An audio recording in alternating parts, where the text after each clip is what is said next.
Hi, if you want to watch exclusive content with hot girls that you won't watch on YouTube, namely where Naruto roasts Kushina and Mikoto and many other hot girls without restrictions, then visit my Boosty channel at the link in the description. Ha! Ha! Naruto let out an involuntary scream as he tried to throw the shurikens with a wide swing at the wooden board attached to the wall. Uzumaki gasped for air with bated breath, his blue eyes cautiously focused on the flying weapon. And another miss. The shurikens, as luck would have it, kept flying past their intended target, causing him to become furiously irritated and the entire class to burst into uncontrollable laughter. "What are you laughing at?" he snapped, turning to his classmates, after which they burst into even more laughter. "You're just a loser. It's already your 6th try, and you still can't hit the target. Ahaha! You will never become a ninja. Why do you even go to the academy? You are not teachable." Uzumaki felt heat enveloping him from the inside. His teeth clenched tightly from the heart-wrenching resentment. His lips pressed into a thin line, barely holding back the growing emotions so as not to cry, which would be so humiliating. But they are right. You are not teachable. The one who was least expected to speak through gritted teeth.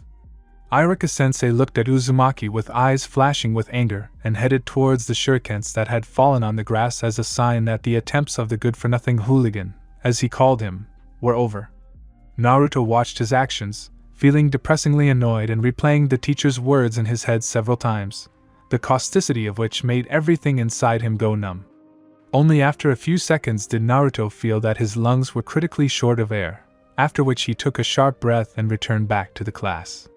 So, now there will be a test to determine your physical abilities. In this test, you can only use taijutsu and cold weapons. No ninjutsu or genjutsu. Iruka-sensei asked a new topic. Is everything clear? Hi! The classmates responded positively. Excellent. Let's begin. And the first fight, the teacher ran his eyes over the list of names. His hands clenched into fists. An unpleasant shudder ran through Naruto's body from the expectation that his name would be called now. Uzumaki absolutely did not want to participate in all these tests, and even be in this place. He looked from one classmate to another, and his face naturally wrinkled with hostility. Everyone, without exception, was prejudiced against him. They called him names. They humiliated him. They laughed at him. "Naruto, get out, you don't belong here. Naruto, you are such a fool. Naruto, all you do is irritate everyone. Naruto, such a fool.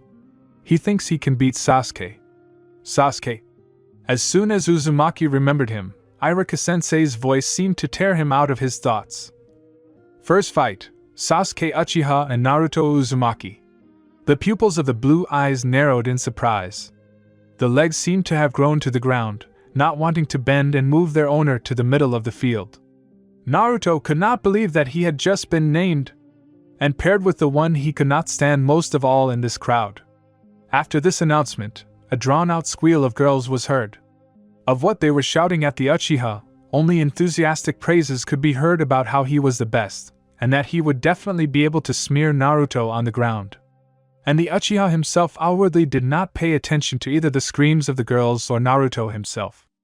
And because of the latter, Uzumaki came out of his detached state and experienced a long range of emotions, from renewed irritation to hatred. Separating from the class, both stood in the center of the stadium. Uchiha's phlegmatic gaze nevertheless acquired a shade of interest, and at the sight of this, Naruto's ardor sharpened. "Maybe you should give up right now," Sasuke said in all seriousness. His words already trampled Naruto into the dirt. "Surrender? Yes, I'll beat you." "Shut up, Naruto. You'll never defeat him," the pink-haired girl yelled, standing up for her crush. A pink-haired girl named Sakura. The girl that Naruto liked so much, but who hurt him so much every time she spoke to him. How hurtful it was to hear those words from her now. Ino also shouted in support of Haruno. "Yes. Better get lost before Sasuke beats the crap out of you." Iruka, who had been watching the quarrel until then, let out a resigned sigh, but before he could blow his whistle, Naruto, finally provoked by the last phrase, immediately rushed forward towards his opponent. The clanking of shurikens could be heard. Uzumaki was not about to let Sasuke defeat him with his eternal self-confidence. Arrogance. And arrogance. Take that! He shouted, jumping up and throwing several weapons at his opponent. But no matter how much he wanted to win, Sasuke was still more gifted than him. Faster. And stronger. Every single weapon flew past the Uchiha, and he didn't even have to dodge much, because Naruto's lack of accuracy did everything for him. Sasuke, having done only a backflip, then picked up several shurikens from the ground on the way to attack Naruto and threw his own weapon at him, after which he was going to deliver a direct blow to the jaw. With the help of one remaining kunai, Naruto wanted to repel the shurikens flying at him, but inexperience and banal incompetence did not allow him to do this, because of which he received numerous minor injuries. Due to the distraction of the cold weapon, Naruto almost at the last second noticed Sasuke's fist, and as a result was barely able to dodge it. Hit him! A girl's cry was heard in the background. The Uchiha's instant turn and kick to the back at that very second doomed Naruto to defeat. Ah! A cry came out from Uzumaki after hitting the ground.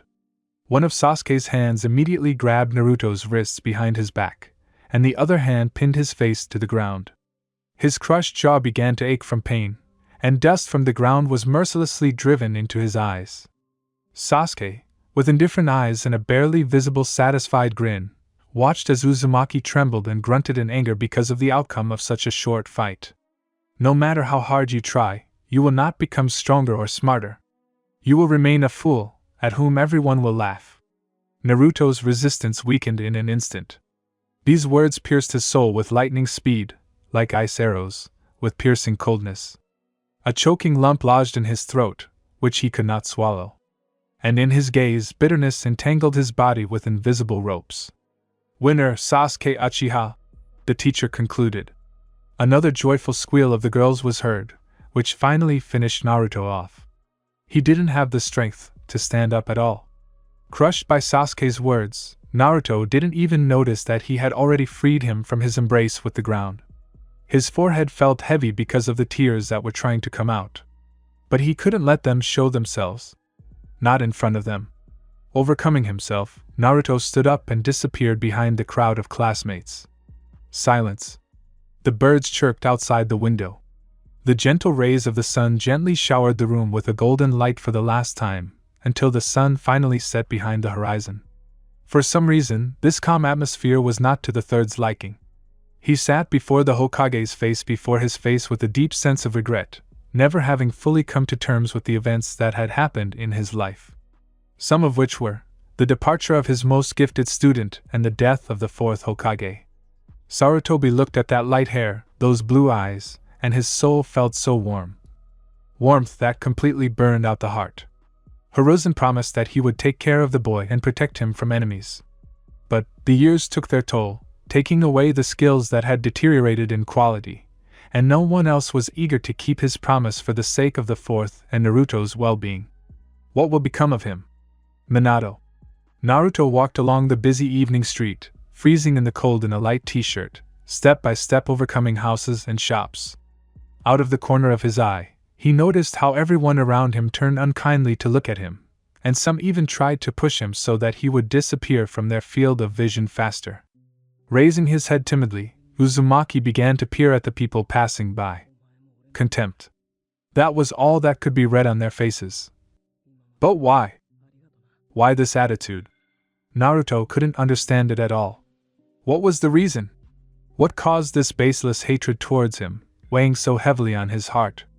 Lost in his tormenting thoughts, he didn't even notice the girl walking towards him, whom he subsequently knocked down. Ow! Seeing her on the ground, a worried voice of some man was heard. Hinata! He quickly approached her, and, having made sure that everything was okay, turned the angry gaze of his empty eyes to Naruto. Before Uzumaki had time to apologize, the man immediately exclaimed, "Get out!" The suddenness of such a menacing voice made Naruto flinch in fear and move away. But Dad, he didn't do anything to me. Hyuga was heard to squeak. Stay away from him, the man said through clenched teeth. And Naruto ran. Wandering down a narrow, dark alley, he ran without looking back. He wasn't running from Hinata and her father, No. He was running from the entire village. Having climbed up some carts with bags lying around to the roof of a rickety residential building, Naruto headed for the village gates, jumping from one roof to another. Approaching his goal, he stopped abruptly in front of the fence and froze. His heart was beating wildly. His breathing was interrupted. One more jump. And he did it. There was no one around. Naruto, with his reckless desire to run away from the leaf, did not even imagine how much risk he was taking. His legs rushed with incomprehensible speed, overcoming the branches of the trees, behind which, after a sufficient amount of time, the village was no longer visible. From the emotions he had experienced today, his strength purposefully left his body. But he still did not stop walking. Time flew by quickly. From the lack of energy, his legs eventually gave way, and Naruto fell down from a not very great height like a stone. "Ay!" A dull thud was heard on the ground. "Ah!" he stammered in pain, depressed. Fatigue took over, not even allowing him to raise his eyelids, despite this jolt. The only thing he perceived in the surrounding darkness was someone else's steps, but he did not react to them. The young offspring of the fourth. "Interesting. Did you call me?" "Yes, come in." The Hokage pointed to the chair. Having closed the door barely audibly, Yumino obediently approached the table and sat down on the furniture opposite. His face was tired, his eyes were sleepy, his consciousness was drawn to the world of dreams. But, despite this, Iruka was full of interest, as he wanted to know what was the urgent reason for his being called to the residence at such a late hour. "I wanted to talk. Talk about Naruto." "About Naruto?" Yumino was surprised at the name of a not-so-pleasant person. "Yes. How are things going with him at the academy?" Hiruzen looked up from his papers with all his sternness. "Business?" "Business," Iruka said again, confused by the topic of conversation. "Things aren't going well for him." "Why?" Sarutobi frowned. "He's a hooligan. He doesn't listen, he's always arguing with his classmates." The explanation sounded like some kind of ridiculous justification, which is why the third asked again incredulously. "Does he quarrel with his classmates? Maybe his classmates quarrel with him?" Yumino lowered his gaze from this restructuring of the question, blinking several times. "Ah, well. I don't like the fact that you transfer your personal dislike for the boy into the curriculum and refuse to take him on as is." Iruka's eyes widened. The Hokage's tone and harshness knocked him out of his comfort zone, and what he heard caught him off guard, which is why he literally swallowed his tongue, not daring to say anything in response. His fingers began to nervously fiddle with each other from the third's displeased insistence, because the third was not at all happy with the state of affairs, because Naruto, more than anyone else, in his opinion, had to become stronger. Stronger, to be able to control the fox for the sake of protecting himself and the village. And in the end, the son of one of the most talented shinobi of Konoha could not be taught even the most basics from the textbooks. There were not enough books for him. He is not supplied with material from here, no one pays attention to him in class, and when problems arise, no one tries to give him even the slightest hint. If this continues, I will have to suspend you. The eyes from the floor immediately stared at the Hokage. Iruka admitted that he understood everything perfectly. In the academy, Uzumaki was indeed deprived of due attention, and no one wanted to mess with him at all. Iruka understood perfectly well that most of the blame lay with him, because he was the one who mainly taught Naruto, but the memories of that ill-fated day, tearing him apart from the inside, still framed him in invisible frames, causing such excruciating pain, so Yumino could not yet overcome himself and accept the little Uzumaki as a person, and not as a vessel of the nine-tailed monster.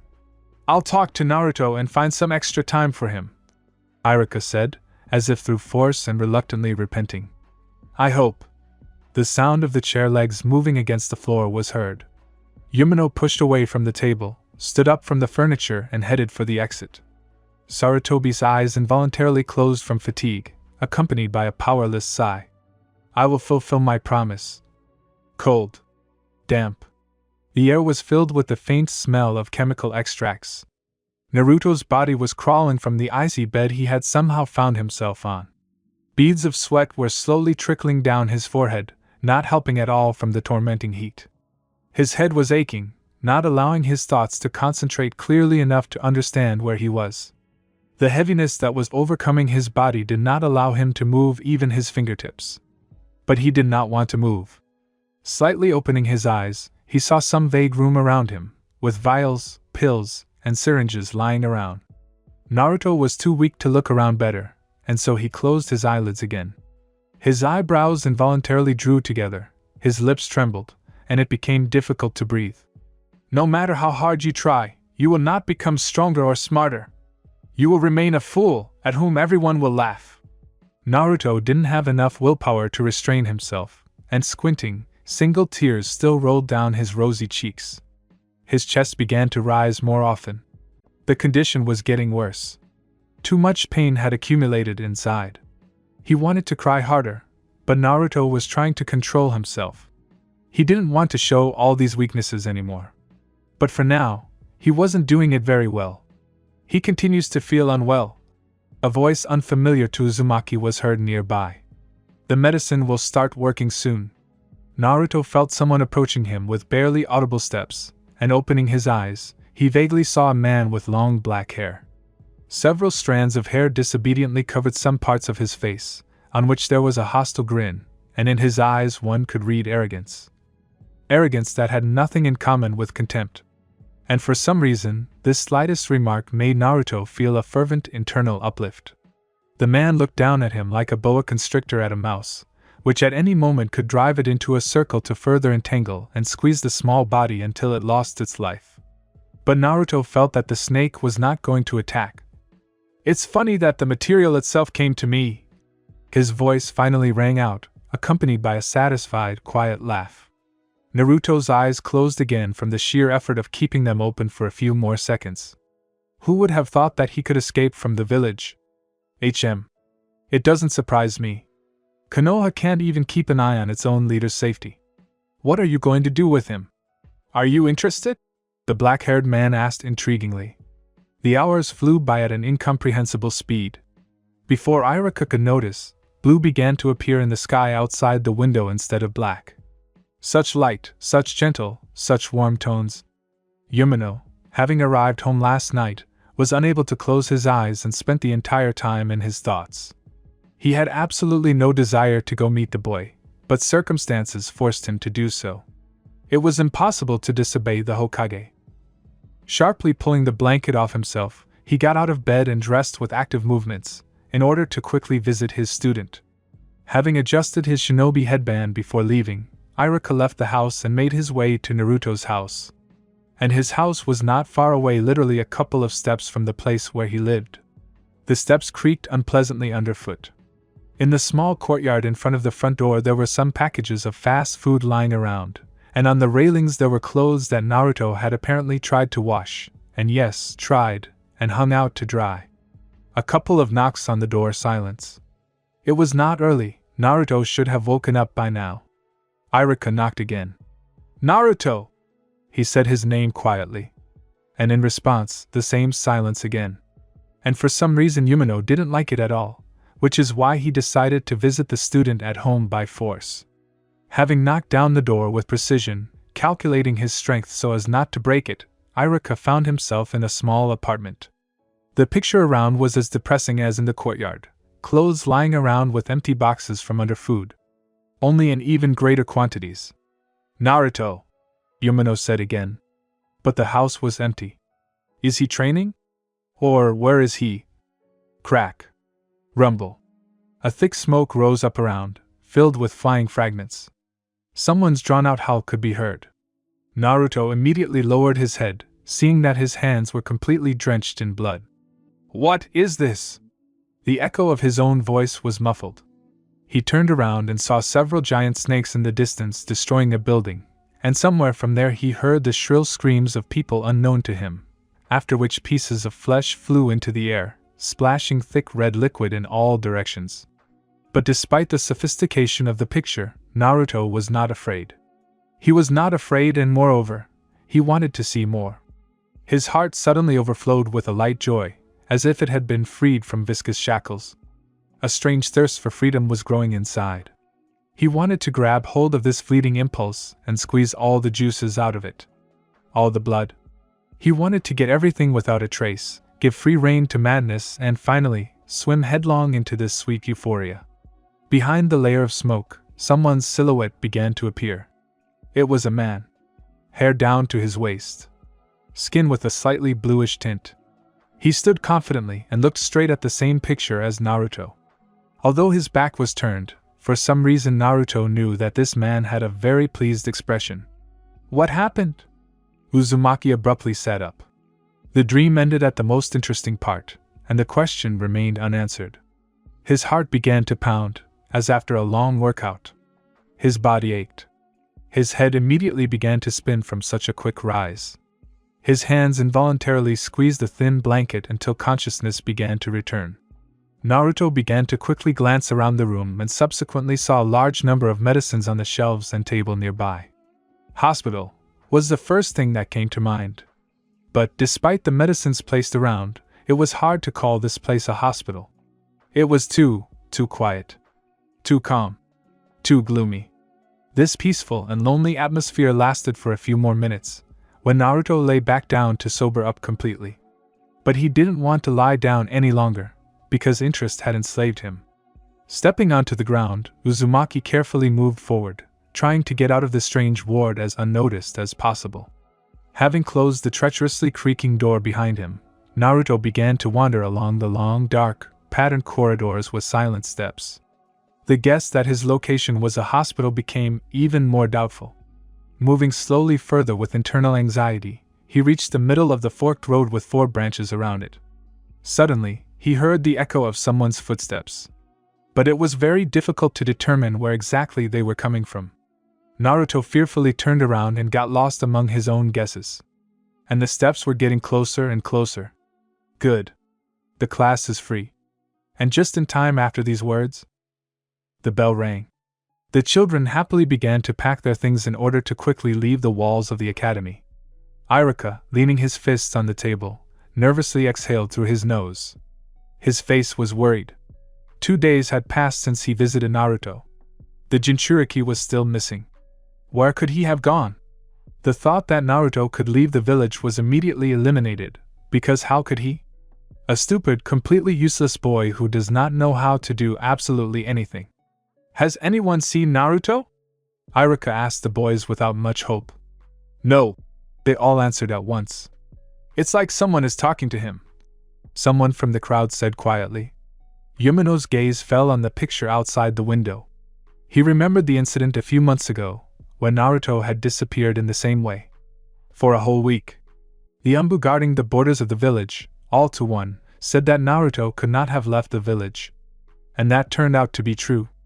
All those days Naruto had simply been hiding in the alleys, and now the same thing was most likely happening, because the Umbu would have immediately spotted the fleeing Jinchuriki. There's nothing to worry about, Iruka whispered reassuringly. A stranger's hand fell loudly from behind onto Uzumaki's shoulder, which was tense with fear. Are you really ready to take on this just for the sake of... Yes. A terrifying smile spread across Sanen's face. I want to see pain and remorse on his face. But the presence of the Fox Jinchuriki here won't be limited to the original target? Yakushi asked, already knowing the answer. Right. You guessed it. With its help, it will also be easier for me to catch my new vessel. I will save time and my own strength. The snake involuntarily burst into laughter. You, as a spy, are also an integral part of my plan. So do not be upset. Kabuto. Who are you? Uzumaki said with a trembling voice. Naruto's blue eyes, in which life seemed to have gone out, stared at the young man with round glasses, who was 3 heads taller than him. Yakushi looked down on him, both literally and figuratively. Kabuto didn't know how to feel about Naruto yet. A plain and incompetent child, but at the same time, he was not so simple inside. Given the power of the Nine Tails and the complete lack of skills of the Jinchuriki himself, was it worth showing loyalty to him? Follow me, he called out in a confident tone. Orochimaru-sama is waiting for you. Orochimaru, herself? Uzumaki repeated casually. Don't ask unnecessary questions. You won't get the answers from me. Naruto stood in a stupor, and the stranger, not intending to call him again, silently began to walk deeper into the corridor. Naruto did not have the courage to be indignant at where he was, or how he got here. All he could do was obediently follow the guy in glasses, because there was nowhere else to go. The floor ahead ended in steps, and the bars on both sides caught his eye.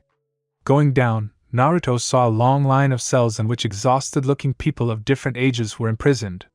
The prisoners turned their colorless gaze to Uzumaki and tried to say something, and this made Naruto's blood run cold. "What is this place?" he asked in a trembling voice, without taking his eyes off the people. "Who are these people?" "Experimental rats." Kabuto didn't skimp on expressions. He knew very well that his answer had been deeply imprinted in the boy's mind, and this fact amused Yukushi quite a bit. Naruto held back from asking further questions, for he had no desire to enter into conversation, even though interest was tormenting his soul. Soon they both reached the farthest room in the corridor. Its door was slightly open. Suddenly, Naruto, without knowing why, fear and anxiety were replaced by excitement, and the fear of meeting a certain Orochimaru, by anticipation. Why did his feelings change so strangely? In the center of the dark room, a bright yellow light was pouring out on the table, near which stood a man, stirring something in an oblong flask. Fragments of today's dream flashed through Uzumaki's memory. A tall man, bluish skin, waist-length hair. All these similarities between the dream and reality made Naruto raise his eyebrows in surprise. "I brought him." Kabuto made himself known, although he knew that Orochimaru had noticed them both without his words. "Naruto," the Sannin said slowly and contentedly, turning around. Uzumaki's throat suddenly began to ache disgustingly, and an icy chill ran down his spine. The snake's eyes were paralyzing, along with the musty stench of blood coming from it. Naruto could not open his mouth or utter a sound. His will was locked. The Sannin saw all his fear, confusion, and fear for his own life. He saw it and was satisfied. But he did not plan to intimidate the Jinchuriki to death, which is why he finally broke the silence. "I found you unconscious in the forest." Naruto remembered how he fell from a tree branch when he was running away from the village, and with that he now came out of his detached state. Where is?" He barely spoke, nodding timidly towards the room. "In my lair." They immediately understood the meaning of his question. "We are not that far from Konoha, so you won't have to walk long to get back." Orochimaru leaned his pelvis on the table and folded his hands in front of his chest. "Go back?" Naruto looked down at the floor for a moment. Return to the place where his name alone made people feel baseless anger, where they chased them away as soon as he appeared nearby, where the attitude of all the inhabitants pushed them into darkness without a single chance to get out. No. Naruto was determined to break the ties with this place once and for all. His eyes rose again to his interlocutor, and for greater authenticity, Uzumaki asked, "Are you Orochimaru?" "Yes." "One of the legendary Sannin Trinity." "And this is Kabuto, my best student and spy." The voice sounded clear and confident, his facial expressions were moderately mobile, he masterfully tried to gain trust. "We know your name." "What?" Naruto was genuinely surprised, and the fear immediately slipped away, replaced by amazement. "Where from? Why are you surprised?" We don't know each other," Uzumaki said awkwardly. Kabuto, who was standing next to him, smirked slightly. Naruto was too pure. Pure like the innocent child he was, and all of his emotions and reactions were very easy to predict. "We don't know each other." "But not knowing the son of the fourth Hokage?" Orochimaru feigned surprise, raising his fingers from his shoulders. The information he heard squeezed Naruto's head painfully. His vision went dark in an instant. A sharp, cutting sound stuck in his ears for several seconds. "Not knowing the son of the fourth Hokage?" Orochimaru continued. "Don't you know whose child you are?" Naruto began to audibly breathe in and out through his nose, his eyebrows arching downwards in disbelief. His voice hoarse, he replied. "And no. Who told you that? Why would anyone tell this if it's obvious without further ado that you're an exact copy of your father?" Uzumaki, stepping back a little, turned his gaze to Kabuto, seeking confirmation from him of Orochimaru's words. The entire conversation went as Sannin had planned, because it was supposed to eventually lead to Naruto himself asking him for help and strength. The names Minato Namikaze and Kushina Uzumaki mean nothing to you? The ash-haired man joined the conversation. Fourth, Naruto mumbled. Ha! I don't believe you. And who are you anyway? It's your business whether to believe it or not, the Sannin said, as if cutting it off. It seems Konoha decided to hide this from you. And do you know that the nine-tailed demon fox is sealed inside you? A sharp gust of wind hit the curtains, causing them to flutter noisily. A wave of icy air rushed into the stuffy room of the house, where, sitting over the academy documents, the third decided to casually familiarize himself with the students' achievements. The text eluded his attention, and Hiruzen could not concentrate on it, which is why he often leaned back in his chair in order to take a break. Hiruzen thought for a second about which of the current Jonin would be best suited to the role of mentor for the future team, where Naruto would be enrolled.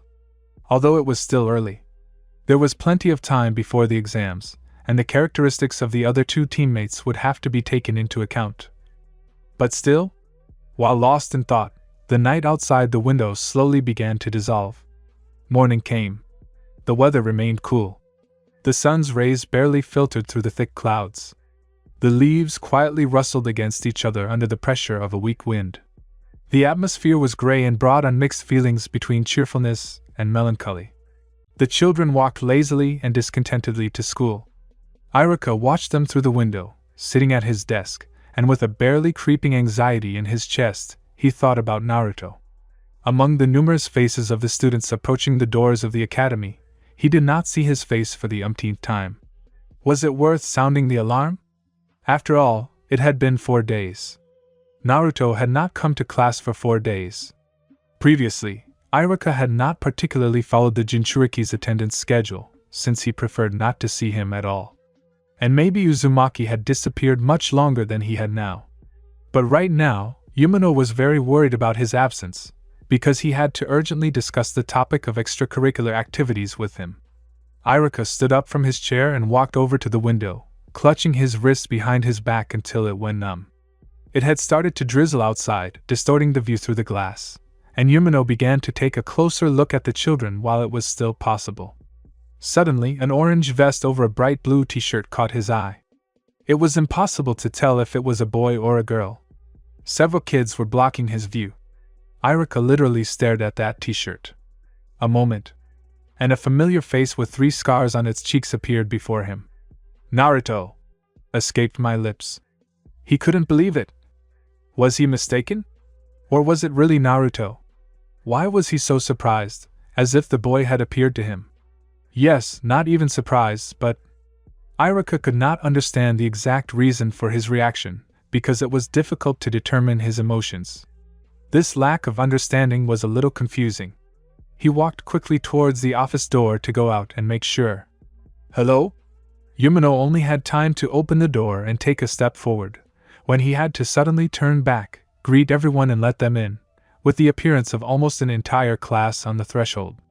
Iruka gave each of the children a piercing look, which slightly alarmed them. His gaze became more and more nervous with each student who passed by. Yes, where is... He became angry, and then exhaled tiredly from the overly tense surveillance, and closed his eyes for a split second. Hello? The small blonde boy said loudly, awkwardly scratching the back of his head, which made Yumino flinch slightly and quickly open her eyelids back. Are you okay, Iruka-sensei? Naruto asked in surprise. Yes. Yes. You, where have you been? Yumino collected his thoughts, changing his tone as he spoke, making it more confident.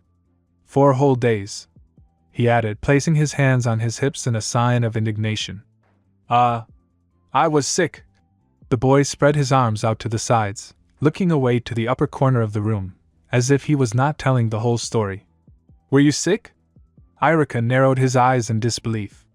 Yes, I was sick. I ate a lot of ramen at once and I felt sick. The bell rang, as if to save the boy. But Iruka stopped him when he tried to follow him to his desk. Stop. Don't scold me, Databeo, Uzumaki said pitifully, apparently expecting a verdict. I wasn't planning on it. Iruka snapped, and then came to his senses. Ahem. I want you. I want you to start going to my extracurricular activities. It's mandatory and refusal is not accepted," he said in one breath. "Good," Naruto blurted out, either happily or not so happily, and went deeper into the classroom.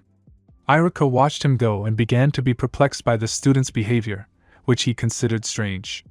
At this time, the rain poured down without ceasing and became stronger. But in the place next to the waterfall it was hardly noticeable. The splashes were even a joy to Uzumaki. They washed the feelings that had been boiling up from within.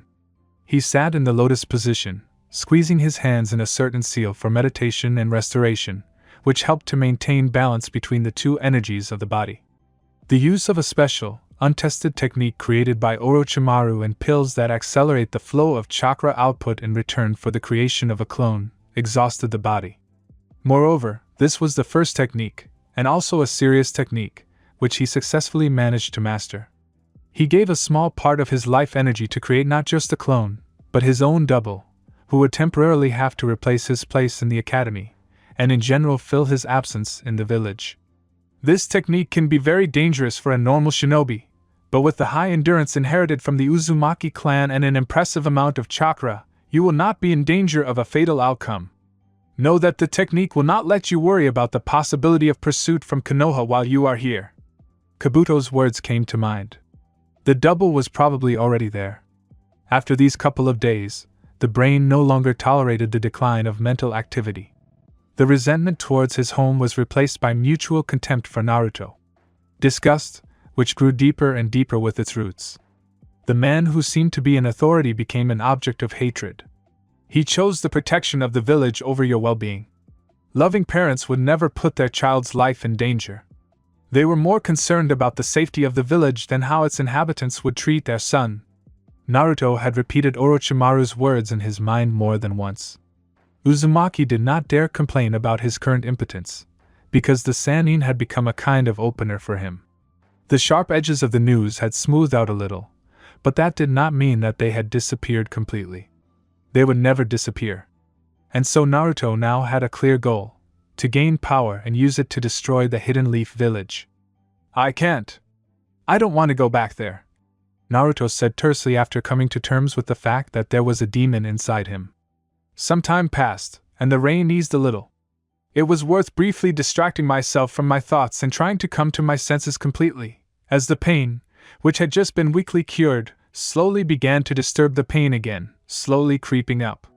"You have nowhere to go except Konoha. True, I could help you." Uzumaki's eyes slightly closed, the corners of his lips curled down slightly. A burning annoyance flickered on his face because the village had shamelessly hidden such a thing from him. Everything inside was crumbling into small pieces. The raindrops turned into hundreds of needles piercing the skin, forcing the muscles to tense, thereby intensifying the dull mental pain. "Will you take me as your student?" Naruto asked hopefully. "Only because you have the boundless power of the fox sealed within you, I will allow you to stay here. But in exchange, you will serve me and help me in my plans." "I see you are actively recovering?" Naruto, startled, sharply turned his body towards the voice of Orochimaru, who suddenly appeared behind him. The Sannin stood at a distance, not at all averse to getting wet under the drops of rain and the waterfall. For 2 days, Naruto saw him intermittently due to the fact that he lay almost all this time in a separate room for him in dreams in order to drive away the fever and headache, and therefore Orochimaru's presence still made him freeze under the impression of his power, which was still invisible to the eyes. "Ah, yeah," Naruto said fearfully. "Kabuto is collecting the medicine you need. As soon as he arrives, we will head to another shelter." "Why should we go to another shelter?" Uzumaki continued to stutter. "For safety's sake, we change shelters every week," the snake informed evenly. Naruto really wanted to ask why the Sannin had left the village and what plans he had in mind that time, because those questions hadn't occurred to him the first time they met. And in principle, that conversation had almost immediately become a blur in his mind, and Uzumaki remembered it only in fragments. Naruto desperately tried to put his thoughts together and let the words come out, but his tongue, clinging tightly to his teeth, didn't want to help his master. Orochimaru saw the dead expression on Naruto's face and removed the shackles of his own gaze from him. And as soon as he did this, Uzumaki dared to say, What plans? The phrase sounded as if it had been taken out of context. The Sannin looked at the Jinchuriki again, considering the various ways in which he could have asked this question.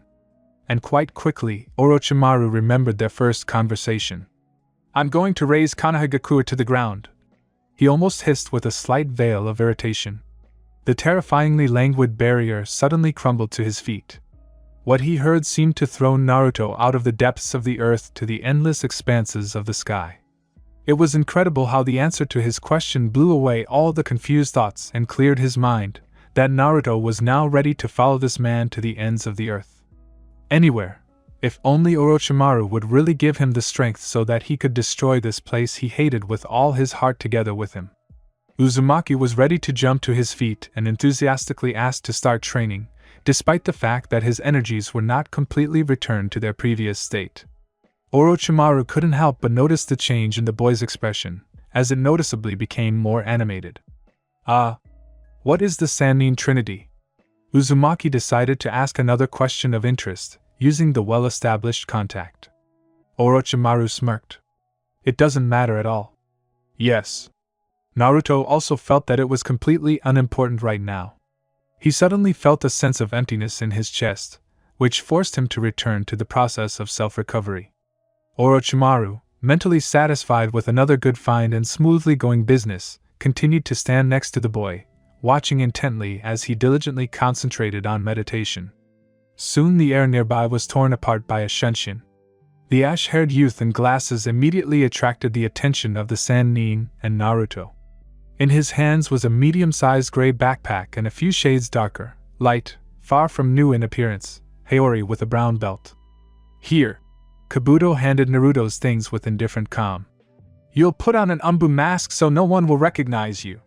Having risen, Uzumaki obediently pulled on the given mask, Haori and backpack with medicines, and Orochimaru and Kabuto at that moment transformed into two wandering tourists.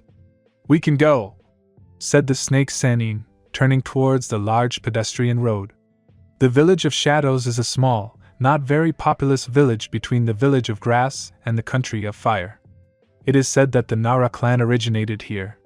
Whether it is rich or poor is a moot point. The people are dressed decently, but their faces are not at all cheerful, darkened by something, as if they had recently declared a general mourning. The gloomy sky and slow rain made this place even more depressing. The construction of the buildings seemed of average quality done, and not carelessly, and not rolled up. Naruto smoothly looked from right to left and from left to right at every corner of the buildings. Not only was it hard to breathe through the Umbu mask, it was also uncomfortable to look through. Uzumaki kept adjusting it endlessly, and sometimes lifting it slightly so that a wave of fresh air could reach him. Naruto's stomach suddenly began to rumble. So loudly and long that he immediately began to feel like vomiting. He consoled himself that the hungry roar of his stomach was not heard by outsiders because of the roar of the crowd around him, although it felt like this sound reached the entire area. It's worth having lunch, Kabuto said unexpectedly and in time. Yes. Naruto involuntarily agreed, clinging to this phrase like a life preserver. Orochimaru didn't say a word. After walking some distance, he came across a familiar eatery with a not very attractive sign, which showed its name and a picture of sushi. This place was also an inn, headed by Akikazuko, one of Orochimaru's spies. There, Sannin nodded towards the eatery. The location was ideal. After all, the fewer eyes, the better. After the door opened, the sound of bells was heard. None of the customers paid attention to the guests who had arrived, because everyone was busy with their own meal. But Akikazu, standing behind the bar and rubbing a faceted glass with a rag, immediately looked with a suspicious gaze at the three strangers, one of whom was also from Umbu, walking towards the table by the window in the corner. Usually, when No saw new people in his tavern, he shouted at them in a brazen tone to find out their names, but this time something stopped him from doing so. Leaving the glass alone, he took the menu from the counter and hurried to approach the unfamiliar company. The overweight middle-aged man with stubble and dirty black hair walking along was immediately noticed by Orochimaru and Kabuto. Hello, dear ones. Where have you come from? Akikazu said with feigned friendliness. From under the voluminous straw hat he recognized the crooked grin of a snake. Sannin took off his headdress and, squinting slightly, looked at his compliant subordinate. Hello to you too, Akakaza-san. Long time no see. There was a distinct hint of mockery in his voice. Despite the disguise and the feminine voice that gave off a hint of madness, No immediately realized who was in front of him, which caused a crushing wave of horror to overcome him. It seemed to him as if his body began to melt from the piercing gaze of the Sannin. Oh! Orochimaru-sama! Akakaza swallowed. Naruto, without being distracted for a second, watched the scene before his eyes. We'll wait out the night here, Orochimaru said in a calm tone. Yes, of course. No said loudly. Stay as long as you want. And the food is on the house. Then bring it, Orochimaru said as if it were self-evident. His voice seemed very calm compared to Akakaza's nervous voice. The latter, without delaying the arrival of food on the guest table for a minute, quickly walked to the kitchen to bring out the signature dishes. Who is this? Naruto asked. One of my subordinates. A smile stretched across the snake's masked female face. Uzumaki, having seen the owner's reaction to Orochimaru, no longer had any doubt that the Sannin was unimaginably strong, because it was not for nothing that just his gaze enveloped the body in paralysis. Kabuto also took off his straw hat. He did not change his appearance, because there was no need for it. Turning in the direction where the owner went, Naruto was almost poked in the eyes with a plate. Here's sushi anajirai, freshly squeezed juice, and signature ramen, Akakaza quickly listed. Ramen! Flashed through Naruto's head with delight. Uzumaki began to look at his favorite broth with wide eyes without embarrassment. Fortunately, the mask hid his indecently enthusiastic look. The only tasty ramen he ate was from Ichiraku. He reluctantly, but still allowed Naruto to come to his restaurant, as the old man called it, and order this soup. Naruto really hoped that the broth in front of his nose would not taste disgusting, because he was simply incredibly hungry. Bon appetit! If anything, I'm over there, No pointed to the bar counter with a smile from ear to ear and immediately retreated. Naruto happily removed the mask from his face and grabbed his chopsticks. Orochimaru and Kabuto stared for a few seconds as Naruto quickly and greedily emptied the bowl of food, and then began to eat themselves. Uzumaki drank all the juice from the glass just as quickly, and he had to admit to himself that the food was pretty good. But he wasn't satisfied with just ramen, and so his hand reached for the delicious-looking anajirai. No one forbade him, no one stopped him, and this seemed strange to Naruto. But nevertheless, Uzumaki continued to gorge himself on the delicious things. Why? Are we staying here? He asked between chewing his food. You'll get weaker on the way. It would be better for us to wait it out, Sannin replied. But... Orochimaru and Kabuto looked up at Naruto. Kabuto pushed to continue the thought. I already feel good. Uzumaki blinked. And I can even start training. That's out of the question. Training is contraindicated for you now. Orochimaru cut off this nonsense quite sternly. But why? Uzumaki was offended and indignant. It only seems to you that the condition has returned to normal. The technique of creating a double takes away part of the vital energy. And the taken vital energy seriously upsets the balance between physical and spiritual energies. Everything could not return to normal in 2 days. It is impossible, Sannin stated. But at least something. Throwing shurikens, Naruto fell silent as he spoke. In your current state, you won't last long, Kabuto added sharply. What was said offended. Offended so deeply that Naruto wanted to shout something contradictory right then and there. He had enough of being a constant ignoramus. Enough of being a crying burden. Enough of being a snotty brat. Enough. I want to train, Uzumaki said as firmly and confidently as ever, clenching his fists on the table. And it didn't sound like a spoiled child's capricious protest. The words were full of seriousness and didn't want to receive a negative answer. This character trait pleased Orochimaru, the desire to gain experience and knowledge, despite the fact that it was not yet within his power.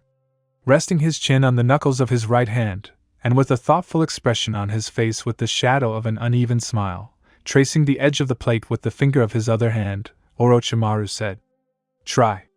What? Uzumaki and Kabuto were surprised at the same time. The latter glanced furtively at the Sannin. He did not understand why the master needed to undermine the health of the Jinchuriki.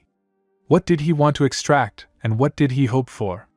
After all, there was a high risk of a fatal outcome. Or, Kabuto was wrong? In the backyard of the inn there was a small ravine leading to a sparse forest. The rain had long since stopped, and small golden stripes of sunlight were breaking through the thick clouds to the ground. About 2 hours had passed since lunch, and it was getting dark outside. The pleasant smell of ozone filled his lungs, giving Uzumaki a boost of energy. All this free time after lunch, near several cut trees and an abandoned bridge in the middle of nature, Naruto meditated and waited for the arrival of the new sensei. The snake did not keep him waiting long. His silhouette was already outlined in the distance.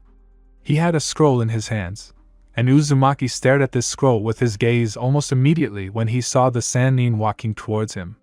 He stood up from his place, as if in a sign of respect, and unexpectedly for himself took a step towards him.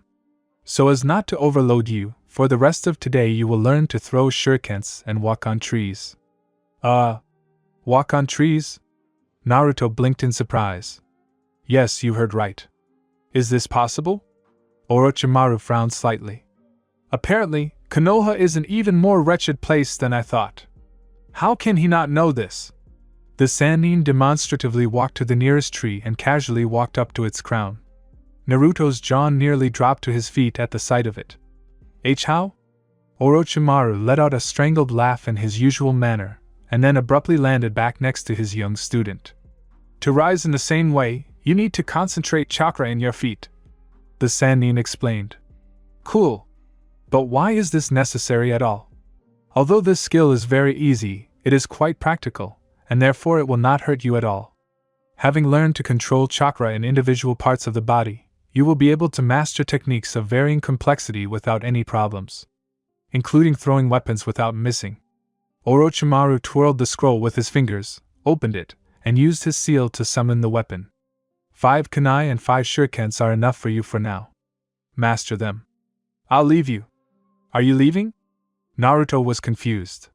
If you want to achieve something, achieve it yourself. I told you everything you needed to know. Get started and come back with the result. The male figure disappeared behind the lush foliage as he spoke, leaving the small Jinchuriki in the middle of the virgin forest. The evening was smoothly turning into night. The sky, clearing its expanses, was slowly wiping away the gray clouds. The air was getting fresher, cooling the skin and persistently not giving a reason to fall asleep. Weapons were stuck into several scratched trees. Footsteps were heard knocking on the trunk, and this was the only thing that disturbed the surrounding silence. Naruto, throwing his arms back, ran up, trying to stay in a perpendicular position as long as possible and reach at least the first branch. The result after the first hour of solitary training was achieved. If Naruto had previously fallen after the first step on the trunk, then after the time had passed, he began to rise each time one step higher. But at the end of each time, control over the chakra slipped away, and Uzumaki fell down, because of which numerous wounds began to appear on his hands, knees and face. In between, Naruto meditated, which allowed him to better hold the flow of chakra, and closer to night he no longer fell, but pushed off the trunk, doing a backflip when he felt that his concentration was slipping again. His legs could barely hold on, his arms periodically felt heaviness, then lightness, his head was spinning for a short time after running through the trees. He was catastrophically thirsty. But Naruto, due to his stubbornness, did not want to return to the tavern until he conquered the first branch, and the trees, as luck would have it, or maybe even to his delight, were very tall. Things with throwing weapons were progressing with about the same result. Holding the flow of chakra in his hands, Naruto was already able to throw shurikens and kunai sharper and closer to the target. Naruto was sure that with a little more practice he would hit the bull's eye. Uzumaki felt that he needed to meditate again. It would help him to make up for the lost strength a little, but fate wanted to help him in a different way. Uzumaki, staggering, tried to go to a comfortable place, but suddenly fell to the ground, falling into sleep. Into a very deep and sound sleep. What zeal! Kabuto chuckled to himself, watching the Jinchurikis training from the tree the whole time.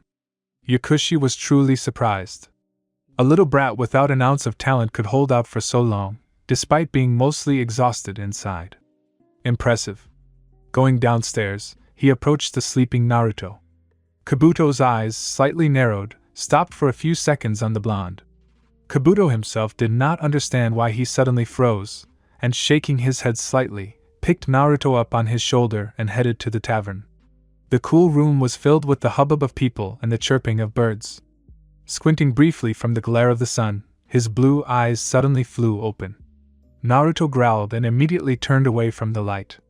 Despite the fact that he should have been deprived of the freedom to move and feel pain in his muscles, Uzumaki felt, on the contrary, more alive than all the living. Raising himself up, he saw that he was lying on a futon in a small, bright room, with no furniture except for a nightstand, and opposite were two similar beddings. Standing up from his seat, Naruto walked over to the window and, pushing aside the light curtains, which were stained in places, he saw a brightly lit road in front of him and people walking along it. A new day, he said out loud on an exhale for some reason. The rays of the sun falling directly into his eyes caused noticeable discomfort, which made it difficult to see, and because of this, interest in what was happening outside the windows soon disappeared. Suddenly, someone was heard entering the room from behind. His heart skipped a beat, and Uzumaki instantly turned towards the sound. But seeing that it was only Kabuto, he calmed down. Let's go. It's time for us to hit the road. Naruto walked to his futon without a word and began to gather his things from the floor. It was unpleasant to throw the haori over the dirty t-shirt from the night before, although it itself was not particularly new. As soon as Uzumaki was about to put on the Umbu mask, Kabuto stopped him. Take your medicine. Yes. Naruto had completely forgotten about that.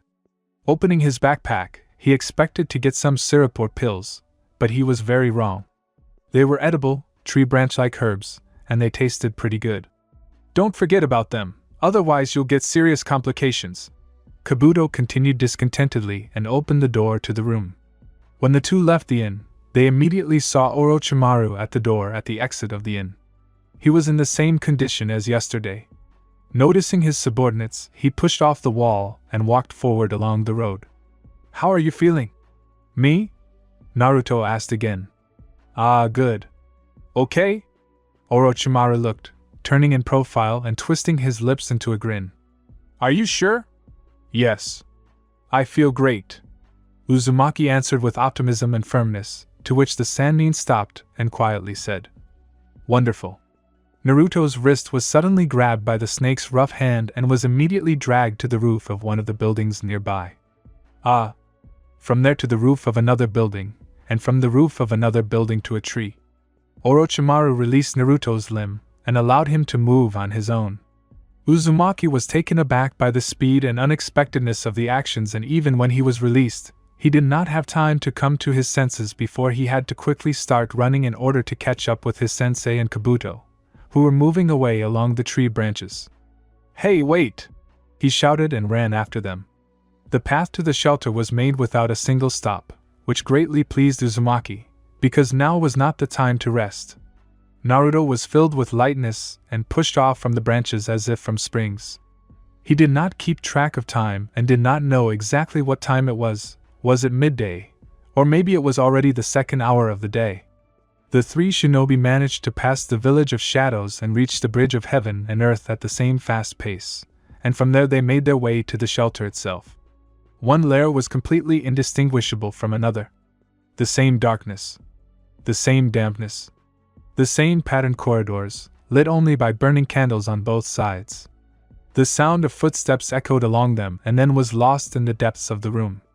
One of the narrow corridors led them to a balcony, from where they could see a large round hall below, into the walls of which some kind of voluminous pipes entered, and in the room itself from the ceiling to the floor there were several columns. This is a training ground. I will teach you a new technique here, said the Sannin, and then returned to his former male appearance. Based on Naruto's training, Kabuto informed Orochimaru that the Jinchuriki could begin to learn entire techniques, because his powers were returning incredibly quickly. And it was simply amazing. The fox's power was truly astounding. And of course, Orochimaru, in his usual ordinariness, underestimated it at first. "Wow," Naruto said quietly. "What's this new technique?" "Summoning technique." Orochimaru turned to face him with crazy eyes. "As summoning?" Uzumaki became nervous. "But I haven't fully learned how to walk on trees yet. There isn't much time left before the exams for you to master all the necessary techniques. So you'll have to hone your old skills while learning new ones. Will it work out, all at once?" Suddenly, Naruto was overcome with fear of disappointing his sensei. Is this too much to ask of him? Will Naruto live up to everyone's expectations? Or will Orochimaru become just another person who laughs at his ridiculousness and inability to learn? "Since I'm saying it, it will work.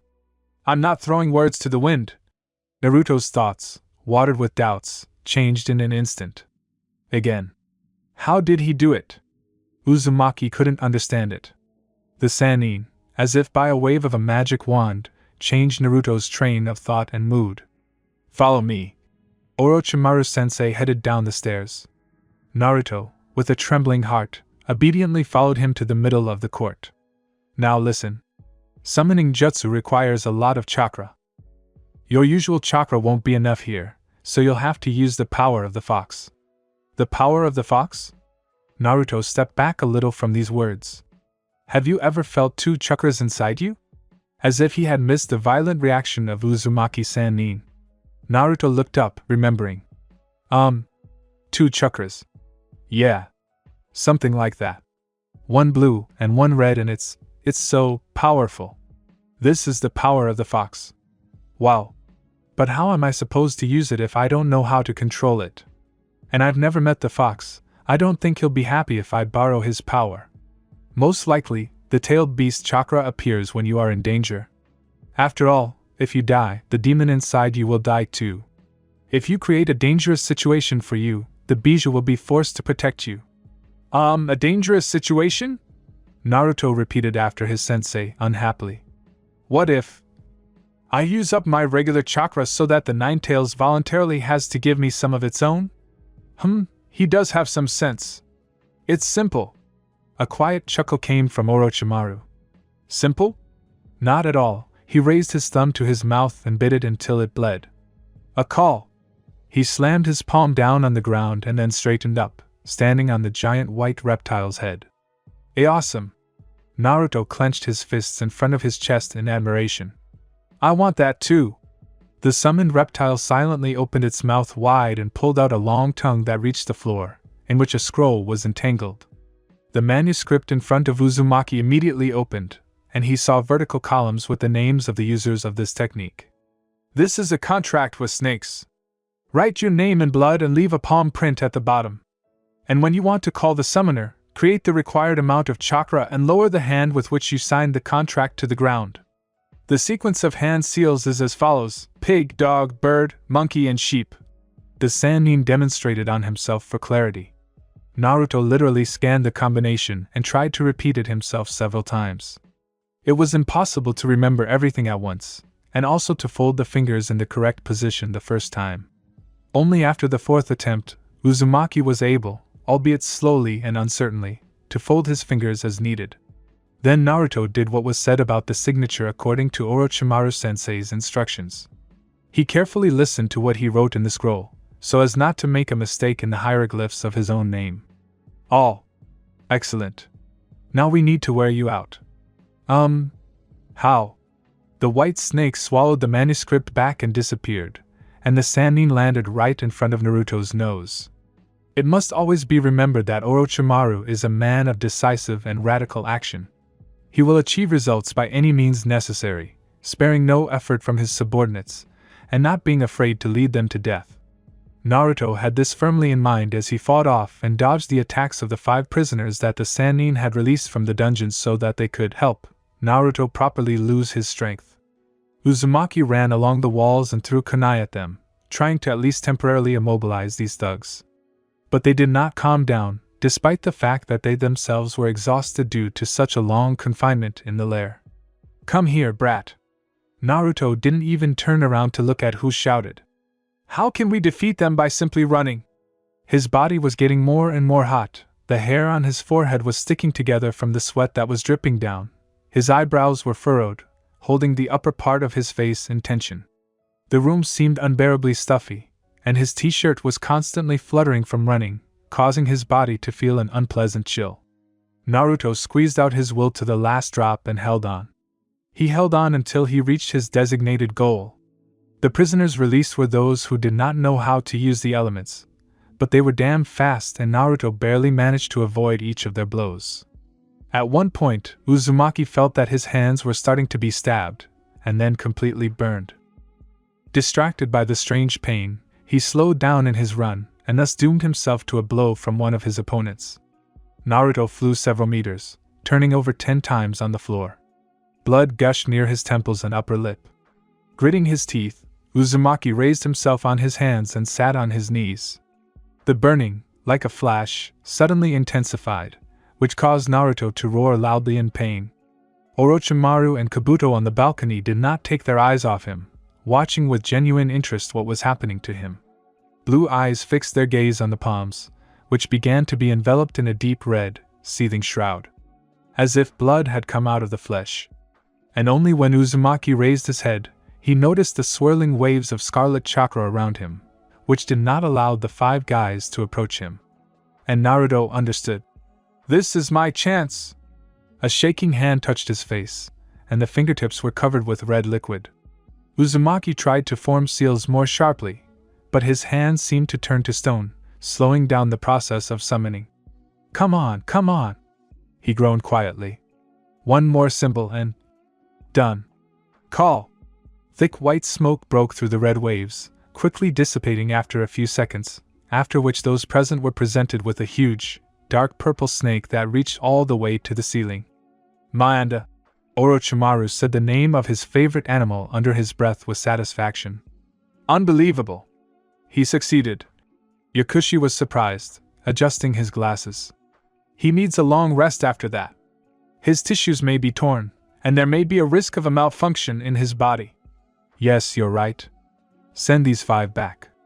Naruto, with wide eyes, looked at the dark scaly surface that he was resting his knees on. It worked! The phrase formed in my mind with great difficulty.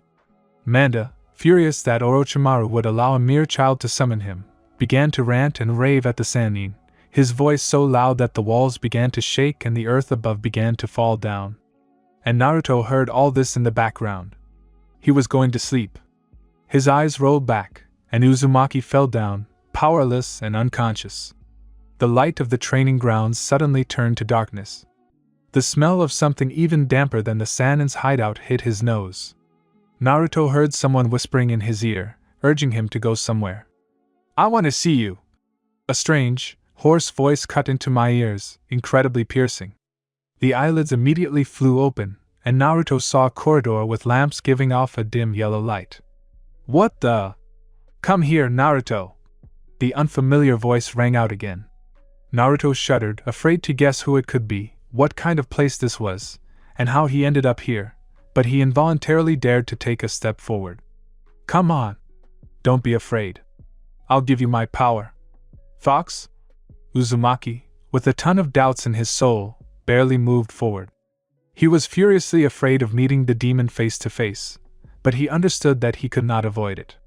He had a feeling that he was imprisoned in his own subconscious, and he would not be able to get out of here until he spoke with the Nine Tails. Suddenly, a bright golden light began to illuminate the floor in the distance over the gloomy yellow. Naruto stopped for a moment, and then quickly moved closer to the source of this light. The room was filled with the sound of the beast's breathing. Naruto was already experiencing the onslaught of the tailed beast's dark aura. His heart sank. The meeting took place. Finally, the beast grinned terrifyingly at the sight of his Jinchuriki. You've come to me. And why you were waiting? Uzumaki's voice trembled slightly, amazed at the tailed beast's size. Of course. I know, and you need it. Come closer. Closer? Why closer? Just come up. Naruto stood there warily, his eyes glassy as he stared into the vertical black stripes of the Nine Tails' eyes. Come here so that I can share my power with you. How? Remove the seals. Uzumaki's gaze focused on the bars. Come on. Remove the seals, boy. No. Uzumaki suddenly declared confidently. What did you say? Be grateful that you live inside me. You should be paying rent, fox face. Yes, how dare you? The demon became embittered in amazement from that phrase. He couldn't believe that some insignificant brat could say something like that. And so unexpectedly. What kind of sudden display of courage was this? But at one point it even made the fox laugh. What's funny? Hey! I would really like to eat you. Naruto swallowed in horror. But I have no choice. Does this mean you agree? Agree to give me your power if needed? The tailed one exhaled loudly and mockingly. Consider this my gift, baby. The spinning crimson ball, distorting the air around itself, disintegrated into a slowly spinning spiral, which in turn turned into sparks, disappearing in different directions around its user. The body on the ground was disfigured by terrible burns. The skin in the solar plexus area was burned, from where charred ribs were visible. The enemy was strong. But the presence of the cursed seal did not play into his hands. This is your father's technique. As we found out, you have the element of fire, and it will be more difficult to teach you this technique. It will take a lot of time. And I have included something additional in it. What is this? Elements of darkness. Based on this, I introduced the seal technique. In the original version, they were not there, but here they are an integral part of it. With all this, the ball in your hand will be more powerful, and it can be thrown at the enemy. And how much time will it take to learn this technique? A lot. A lot. This is an unusual technique. You will have to rest often after training. You must also learn to walk on water. On water? I can walk on walls, isn't that the same thing? Not exactly. Water and a solid surface under your feet are two different things. And in addition, you should learn the techniques of replacement and cloning. By the way, the latter is required for the exams. You still have a lot to catch up on. A whole year of intensive training had borne fruit, which undoubtedly pleased Naruto, although this joy was suppressed deep in his soul. He looked at the dead man, on whose face was frozen a look begging for mercy, with complete indifference. The feeling of shame, pity and other meaningless emotions towards strangers had long since left him, because sooner or later this fate would overtake everyone and it did not matter how, when and where. It was too obvious. The worldview succumbed to changes, which now gave him the proper degree of self-confidence. Uzumaki's chakra was at 0. It was best to use the fire Rasengan against a strong opponent, especially to finish him off when his strength was drained. In a real fight, he would not use this technique to defeat this guy, but since the training was aimed at determining his mastery of it, Naruto had to resort to this technique. Uzumaki felt a familiar presence behind him. Although he was not a censor, he remembered the man's chakra well and now he recognized it immediately. Good job. Naruto turned to look at his sensei with a hint of sadness in his eyes. Is it true? Are you unhappy with something? Sannin raised his eyebrows slightly. Naruto looked away with the same expression on his face and stared into space. No. I am very pleased. Orochimaru came closer to examine the corpse lying on the ground. Seeing the aftermath of his student's technique on someone else's body, a strange feeling came over him, which made him happy in a special way. This feeling was like pride? You remember your limit, right? Don't even think of crossing it. The snake interrupted what he considered to be stupid thoughts, and his gaze became stern. Of course. Have you been there yet? Uzumaki raised his head and looked at the teacher with interest, waiting for his answer. It wasn't me. It was one of my subordinates. The place you ran away from is still empty. It's a bad area, you'll come back the same way you ran away. It's clear. You'll reach the village gates in 2 days at most. The exams are coming soon. Naruto's fist clenched in mild indignation and anticipation. It seemed to him as if everything around him had darkened. He had been thrown into darkness. And it was so unpleasant. Not the kind of darkness of loneliness, where one could fall into one's thoughts, rest and reflect. This was the darkness of human hatred of his native village. Was it really time for him to go there already? Naruto threw his head back, looking at the gray sky. He didn't want to go back, but at the same time his hands were shaking to destroy this place. Nevertheless, he headed to the lair for things without wasting time. Have you heard that they're going to hold chunin exams in the village soon? Oh yeah? I wonder what kind of ninjas will be there. Oh. If Uchiha Sasuke is there, I'll definitely come. Yes, me too. Yes, I think everyone will come then. Of course, unless they order me to guard something. The sound of the wind and the rustling of leaves drowned out the voices of the Anbu members standing at the top of the village's gate. As Orochimaru-sensei said, Naruto smiled slightly. Uzumaki was not tired at all from the distance he had covered. Running briskly along the gate and glancing at it sideways, he tried to remember from memory what the part of the fence he had jumped from that time looked like. According to the Sannin, everything should have been in place. Fortunately, it was early morning outside, and one could see the details normally without straining one's eyes. Having covered some more distance, Naruto saw one of those same residential buildings. And this very building was still just as sickly and unkempt, with peeling walls, broken windows, and a roof that seemed about to fall apart. Uzumaki, having looked around, jumped over the gate of the village and landed in the middle of a trash-strewn street. The area was empty. Naruto confidently wandered between the houses along the narrow road, uneven due to all sorts of rubbish underfoot. His eyes fell indifferently on the unkempt and dirty old man leaning against the wall, who smelled strongly of alcohol. Ignoring the hungover muttering of the stranger, Naruto walked on and soon stopped. Here? He asked himself, looking at the abandoned house, standing out from all the others in its gray color. Pushing the half-open door, she fell in front of Uzumaki, raising a cloud of dust into the air. Naruto saw a blond boy in an orange vest and a blue t-shirt standing opposite him at the window, with his back turned. He continued to look at the unremarkable picture outside the window and did not turn around, knowing full well who was standing behind him. You! The real Naruto's lips slowly closed after he said that. Uzumaki looked at the boy with a glassy gaze because of the questions that arose in his head. How had this guy spent this whole year? How had the double's time been different from his intense training with Orochimaru-sensei? What had all those acquaintances become like? Maybe something had changed in their communication? But even if they had changed, would it have affected Naruto's goal now? There is emptiness in the heart, as well as in the gaze. The double turned around. There was a moderate difference between him and the original. The real Naruto was a couple of centimeters taller, and his facial features were less rounded. His nose, lips, and oval of his face were outlined moderately sharper. His hair was combed forward, but this did not make it look as messy as before, and both of them had the same build. A breath came from the mouth of the double, passing through the dead silence of the room. Their eyes looked at each other, and in this visual contact, melancholy spread, increasingly absorbing the surrounding world. "Hello," Naruto greeted hoarsely. The double only remained silent in response, not removing his gaze. It was strange and at the same time warm and pitiful to look at himself from the outside.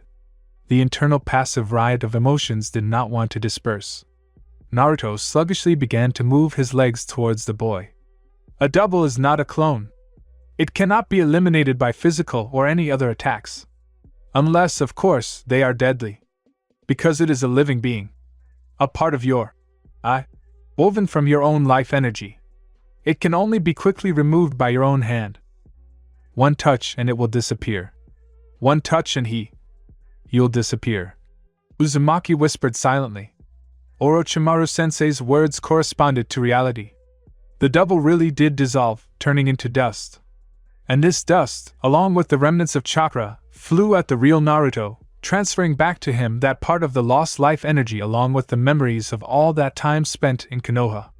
Uzumaki, closing his eyes, inhaled deeply, filling his lungs to the brim with air. Here is Iruka-sensei, barely able to speak, trying to tell Naruto about extracurricular activities. Here is a teacher, with a complete lack of enthusiasm and desire, trying to teach him the technique of transformation. And here is sensei leaving in anger, without really trying to help Naruto see his mistakes, so that he does not repeat them in the future. And here are his classmates. All the same as before, absolutely unchanged. But among this gray mass some still stood out, a fat man, a boy with a puppy, a blonde with a bad character, a shy blue-haired girl with gray eyes, and the most important ones. 2. The eyelids snapped open. When all those little particles were transferred to Naruto, he exhaled slowly and abruptly through his mouth. It's time. The streets were empty. Naruto saw only a couple of people along the way. True, it was only 5 o'clock in the morning. Uzumaki was in no hurry to get to his house. He walked forward at a slow pace. His hands were in the pockets of the black and orange sports jacket that Kabuto had bought him because of the cold, and his chin was hidden under the collar of his head, which was lowered down. Everything around him seemed to have remained unchanged. The birds overhead were singing long and drawn out. The greenery was still blooming on all sides. Not everything lasts forever. Naruto muttered thoughtfully under his breath. Time crawled forward very slowly. The road seemed endless. Soon Uzumaki began to see the railings of the stairs of his house, after which he sped up his walk. Having reached them, he stopped, frowning. The courtyard was still dirty, packages were still lying around, clothes were still hanging here and there. Naruto was visited by a strange feeling, similar to nostalgia. But this feeling was not so reverent. It was overshadowed by resentment. Uzumaki went upstairs and, turning the cold door handle, went inside. Kicking objects on the floor in the form of the same packages with his feet not very hard, he fell onto his bed. Looking at the room of the apartment, which he could no longer call home, something unpleasant came to his throat, squeezing to the point of suffocation, not allowing him to breathe calmly. He had nothing to do yet and nowhere to rush to, so Naruto allowed himself to disappear until 8 o'clock in the morning in the dream world. Sasuke-kun, are you ready to take the exam? Sakura ran up to Uchiha, who was standing by the window, overjoyed and hoping that he would at least look at her. But his black eyes continued to stare aimlessly into the background, completely ignoring those around him. As always, though, a classmate with brown hair decided to interfere with her rival and push Sakura away from the local handsome man. They say it will be difficult there, but we are sure that you will pass everything. She turned to Sasuke. Hey, how dare you? Haruno clenched her fists until her knuckles turned white. Oh, so what? The girl turned back with an unperturbed look. I'll rip out all your hair. Sakura went wild from her classmate's fearlessness. Try it, loser. Everyone in the class was already prepared for the fight to start, but the upcoming no-holds-barred fight was stopped by the door opening in the corridor. Everyone immediately focused their gaze on the one who had just entered. And Naruto? Sakura stuttered. Even Sasuke finally dropped his coldness and looked at his blonde classmate. Judging by Uzumaki's expression, it seemed like he was feeling awkward, which left everyone somewhat confused. But no one could have guessed that Naruto felt like a titanium wall had collapsed on him due to the extreme discomfort created by all these strangers' gazes. Oh, hello, Sakura-chan! Uzumaki rejoiced, and putting on his usual smile, waved his hand to Haruno and then ran up to her. Something has changed in you, she noted with disbelief. Maybe the hairstyle? Naruto gave a hint. Yes, maybe, Sakura agreed uncertainly. Balance, Uchiha said quietly, but what he said, even though it didn't bother him, reached everyone's ears, especially Naruto's. What did you just say there? Uzumaki flared up in anger. Sasuke expected Naruto to do something like that, and he smiled unkindly. Are you fighting again? Irika grumbled, and after him came the white-haired teacher named Mizuki. For all the years of study the same thing. Even now, the jingle of keys was heard, and Irika began to open the lock of the office. Children are like that. The second sensei grinned. The door opened. The exam began. The transition back to life in the Leaf and studying at the academy was like a sudden change from summer to winter. Naruto seemed to have outgrown life within these walls, as he had received most of the knowledge ahead of his peers. Uzumaki stood apart from everyone else with his arms crossed and looked at the floor. His classmates weren't as surprised by the slight changes in Naruto's appearance, but they still occasionally turned around to look at him. The boys and girls tried to set themselves up for success, repeating the rules from textbooks and creating clones, but not overdoing it so as not to lose all their chakra. But Naruto didn't need all this, so he continued to stand, thinking about his own things. Hey, are you too self-confident or something? You can't even open a book? The guy with vertical black pupils addressed Uzumaki. His little dog barked twice in support of his master, peeking out from under his jacket near his neck. "Kiba Inuzuka!"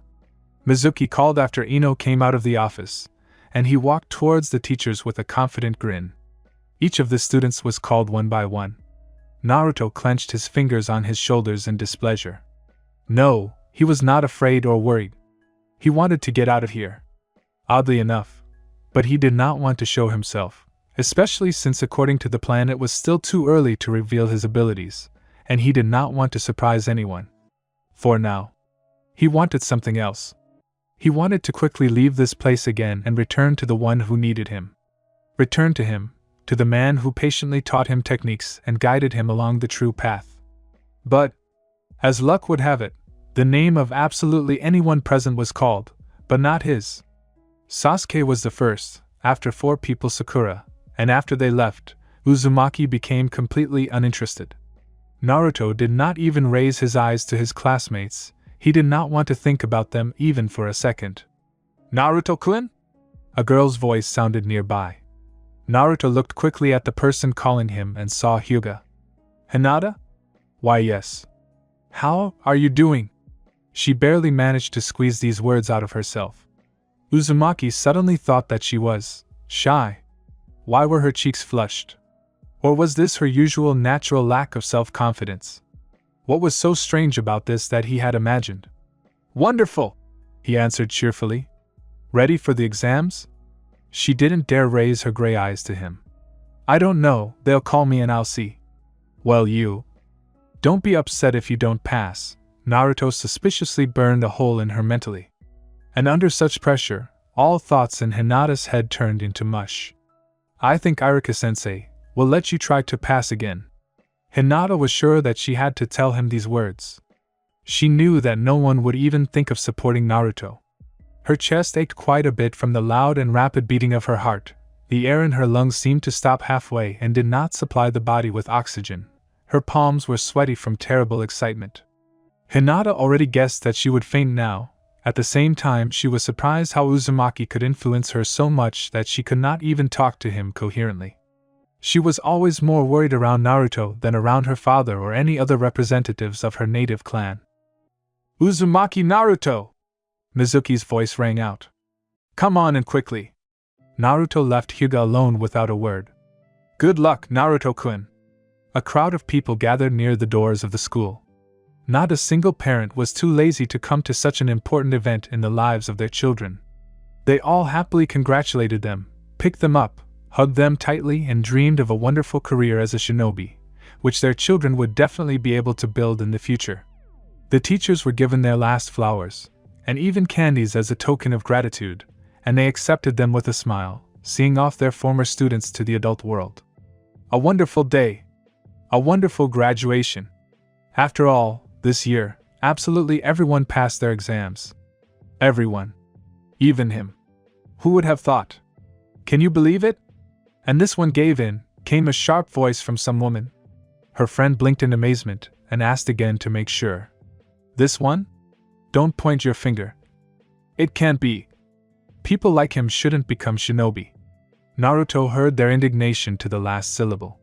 It felt like these women weren't even trying to hide their conversation from his ears, and when they met his gaze, the women weren't the least bit embarrassed. Having said something with sour faces, they turned away from Uzumaki. "And for their sake, you sealed the fox inside me?" Naruto looked mockingly and sadly at the face of the fourth, who was showing off nearby on the mountains. A shadow of a smile appeared on his lips. Naruto saw no point in staying here any longer, and therefore began to leave the academy grounds without saying goodbye. Iruka noticed him leaving. The boy's golden hair caught Yumano's eye and he involuntarily gave in to surprise again, once again replaying in his head the fact that Naruto Uzumaki had passed the graduation exam. He stood in front of the 2 senseis, waiting for them to tell him exactly what he was supposed to do. Iruka was a little puzzled. Firstly, he was sure that Naruto simply wouldn't come. Most likely because of his character, because Uzumaki always disobeyed, played pranks, and ignored everything that was said to him. Iruka also assumed that Naruto himself could realize that he was not ready. And maybe the day when he would be ready would never come. But contrary to his expectations, Naruto still showed up. Secondly, his appearance. For some reason, it seemed to Irika that Uzumaki had matured in his eyes. After the test at the stadium, Naruto had already changed in his behavior, but now it was somehow special. Maybe it was all about his hair or new clothes. But Yumino could not latch on to any of his assumptions, because they seemed somehow unreliable. Mizuki was looking at Naruto next to him, lifting his chin slightly and squinting his eyes. Uzumaki saw his jaw clenched and tense due to hidden hostility, and because of this, his facial expression automatically transformed, transmitting the same reaction back to the man. "We'll give you something simpler and smaller," the white-haired teacher said mockingly, looking at the papers on the table. "Create 3 clones, and we'll let you go. That's all." Naruto chuckled to himself as he made the seals. "That's how you've been training me all this time, Irika-sensei." The first day after returning to the village left an unpleasant aftertaste, as Uzumaki had expected. But still, the tiniest drop in the depths of Naruto's soul hoped that at least something had changed in the relationship between him and the village. But no. However, why should it bother him now? After all, the pain caused earlier had not yet subsided and was unlikely to subside at all. And he would not find the strength to forgive and love this place together with its inhabitants. It was already too late for them to receive such mercy from him. His hand tightened its grip on the cold protector that his dumbfounded teachers had recently given him. His eyelids were tensely closed from the wave of irritation that had washed over him. The only thing that somehow calmed Uzumaki was the warm sunset rays, pleasantly warming the exposed areas of his skin, the rays of the sun slowly disappearing over the horizon. There, far, far away, a thin line of bright pink clouds stretched out next to him. Naruto began to stare at it, as if it was literally hypnotizing him with its unusual beauty. But despite the good weather, his mood was still lower than the Earth's crust.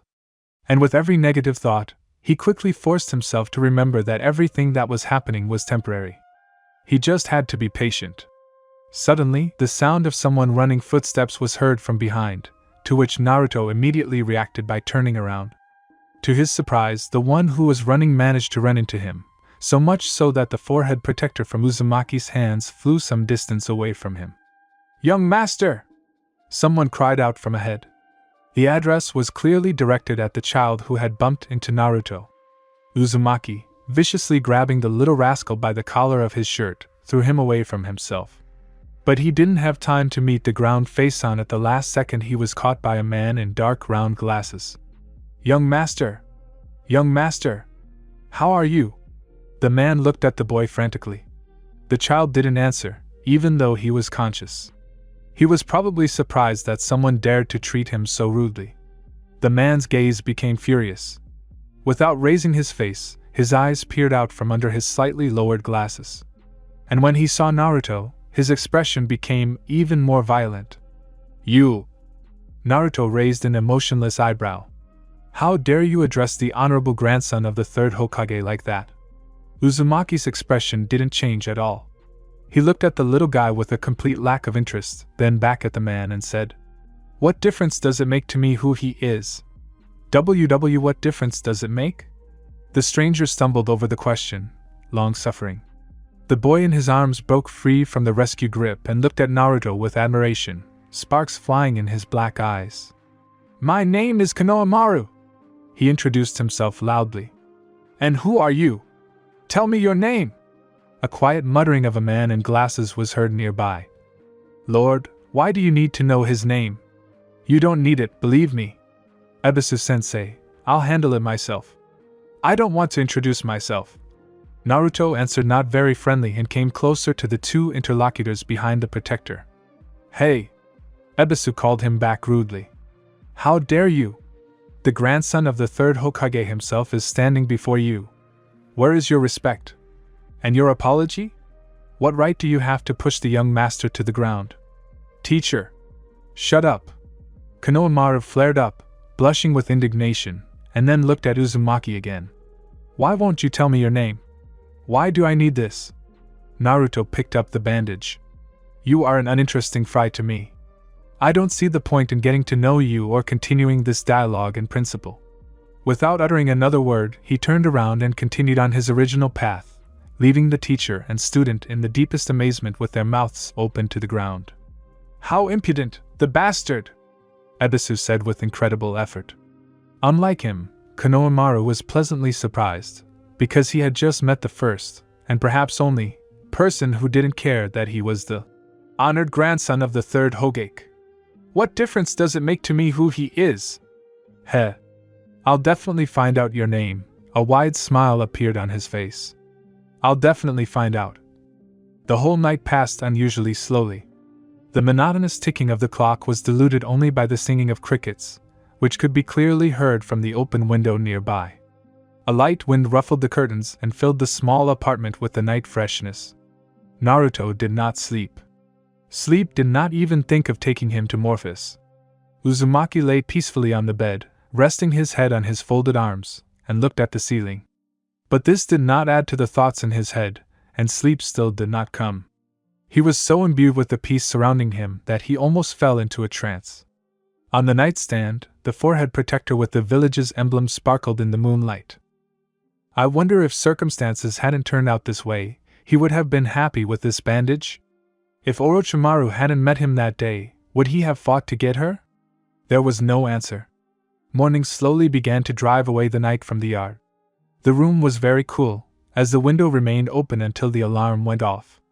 Naruto managed to doze off, but only a little, an hour or an hour and a half at most. Based on this, his head ached, and he did not want to get out of bed at all. Stepping onto the frozen floor, the old board sank a little. Naruto began to get dressed, but at some point he accidentally overheard someone talking outside the house.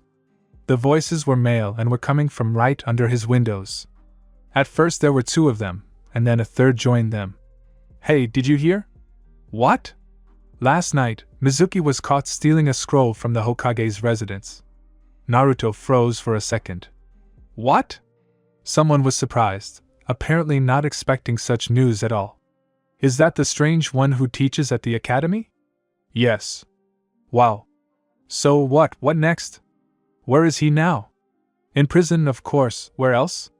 The conversation continued animatedly, acquiring the rich colors of abuse addressed to the traitor, but the topic very soon changed. Uzumaki, having lost that small insignificant interest in him, closed the window doors.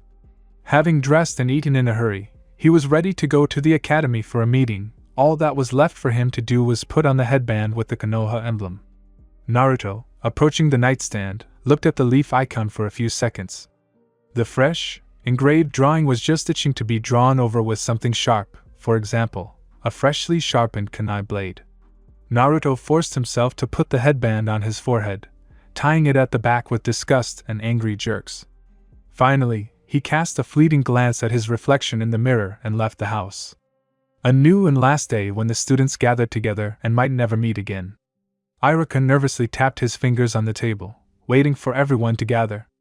Most of the class was already sitting in the classroom another 10 minutes, and they could start announcing the distribution of the students into the formed teams.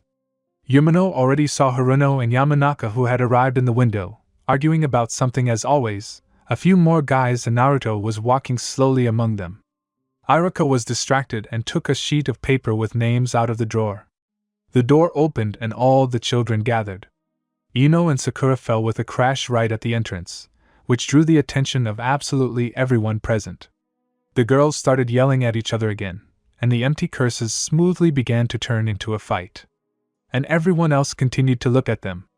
Uzumaki, hiding his hands in his pants pockets, walked around his former classmates as if nothing had happened and, after walking a few steps along the row between the desks, stopped. He was sitting in front. The object needed by Sensei. He was sitting alone, keeping half of his face hidden from the eyes of strangers with his clasped hands. Sasuke was again looking somewhere into space, completely immersed in his thoughts. Iruka loudly barked at the restless girls, and they immediately shut their mouths and apologized. Naruto and Sasuke seemed not to notice the bacchanalia that had occurred. Uzumaki moved from his place after a short stop and sat down one chair next to Uchiha. Sasuke noticed Naruto out of the corner of his eye and said nothing. Haruno, still not having cooled down from the rivalry, as soon as she stood up, immediately rushed to the free place next to Uchiha. Naruto raised his eyebrows, looked at her from under his brows, curled his lips and clicked his tongue. Sakura sat down and didn't pay attention to Uzumaki for a second, but was looking at Sasuke with all her might. And that's what made Naruto laugh. It made him laugh to the point of disgust. "Do you even have any pride?" Naruto continued to caustically burn a hole into Haruno. But very soon he lost interest in her. Irika, having calmed everyone down, finally began to announce who would work with whom and in which team from now on. While he was naming names, the children became more and more nervous. Naturally, not everyone liked the composition of the teams, but no one argued. It seemed like an eternity had passed, but soon it was Naruto's turn. "So, Team 7. Everyone sharpened their ears again. Sakura Haruno, Naruto Uzumaki, and Sasuke Uchiha. After a second of deathly silence, Haruno squealed with joy, despite the fact that the blonde guy she hated would always be hanging around with her. Sasuke glanced at Naruto, just as Naruto glanced at him. Uzumaki couldn't believe his luck. They had assigned him exactly that way, so he ended up with Uchiha. That made the task much easier. "Don't rush to leave." Irika put the papers away. "Your new senseis will be here soon. Don't go anywhere and wait for them. As for me," he exhaled loudly, "I'm leaving you. I'm no longer your teacher. I wish you success in the future. I wish you to become brave and strong, loyal and recognized. Live and protect the village." His voice gave into weakness, but Irika immediately regained control of himself.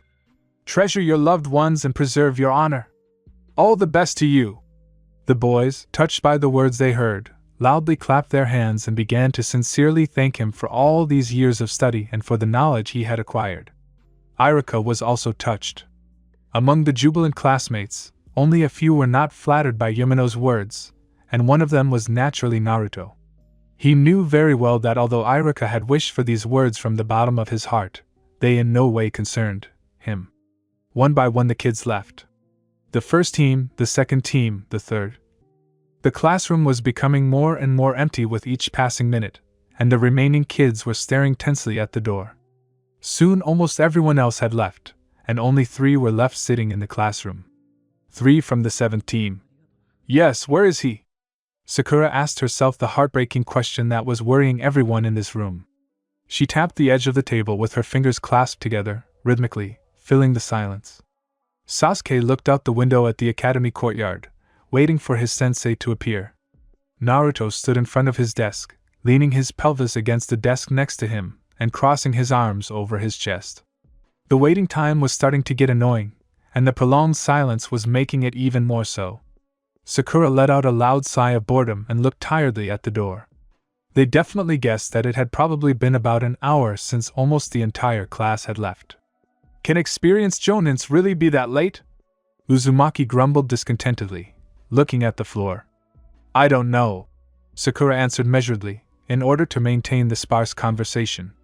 "We've been waiting for quite some time. Will he even come?" Sasuke spoke up, asking a question that no one had an answer to. The sound of someone's footsteps was heard outside the office. The boys, having perked up, immediately turned their heads and began to listen vigilantly, hoping that it was their teacher who had finally deigned to appear to them. Soon the footsteps stopped. The door handle turned with a characteristic sound, and a tall, white-haired man of about 30 appeared in the office, wearing a green vest and a mask on his face. The newly formed 7th team found this man a little strange, firstly, because he was so late, and because his face was almost completely covered. "Hello?" he greeted. "Team 7? The boys groaned positively. "Excellent. My name is Hitaki Kakashi and I am your new teacher." He was a little surprised in his heart. It was understandable why. After all, the son of his late teacher and the child of the legendary clan were now his students. But outwardly there was no hint of surprise. A deep sense of relief descended upon the boys. Finally, this was it. "Why were you gone for so long?" Sasuke didn't hide his displeasure. Kakashi walked from the door to Irika's desk, simultaneously answering the question. "Unforeseen circumstances delayed me. Lost, on the road of life." The boys frowned and looked at each other. The teacher's strangeness was growing before their eyes. Catching their reaction, Kakashi cut off the team's quick attempt to complain about him again for their excessive anticipation. So, I'm interested in who you are. Your names. What is your purpose in coming to the academy, and what do you want to achieve in your life? Answer briefly and to the point. And most importantly, sincerely. I need the truth from you. The questions sounded as if they were from an interrogation form. Hatake seemed unusual in his own way and very serious, and even a little ironic. In his image, at first glance, the team did not have all this in harmony, and it was not entirely clear which of these traits was more pronounced in the sensei. And they all, despite 2 minutes of communication and the meager palette of emotions on his face, were very clearly manifested. And therefore, in Naruto, Sasuke and Sakura, the entire complexity of their teacher's personality was already outlined. Haruno blurted out involuntarily. Maybe you could tell us something about yourself first? Sasuke and Naruto agreed with her, raising their heads. Oh, me? What can I tell you? You already know my name. I don't have a goal in life. I don't have a dream as such either. That's basically it. The 7th team looked down again, and a question flashed through their minds. So all we learned was his name? Well then. Naruto smiled. My name is Naruto Uzumaki. I love instant ramen at Ichiraku's, and I hate it when it takes a long time to cook. And I also like to annoy Old Man Third and Irika-sensei. My dream, he hesitated slightly. My dream is to become Hokage. He immediately got out of the situation, blurting out the first thing that came to mind on the fly. Sasuke chuckled, his lips curling into a smirk, and Sakura raised her eyebrows, but Kakashi's expression didn't change. The goal is for everyone in the village to respect me, Naruto added, adding credibility to the lie he had just made up. Hatake looked at the young descendant of the 4th impassively for a few more seconds. I see then. He turned his gaze to Haruno. Me? And my name is Sakura Haruno. What do I want to achieve in life?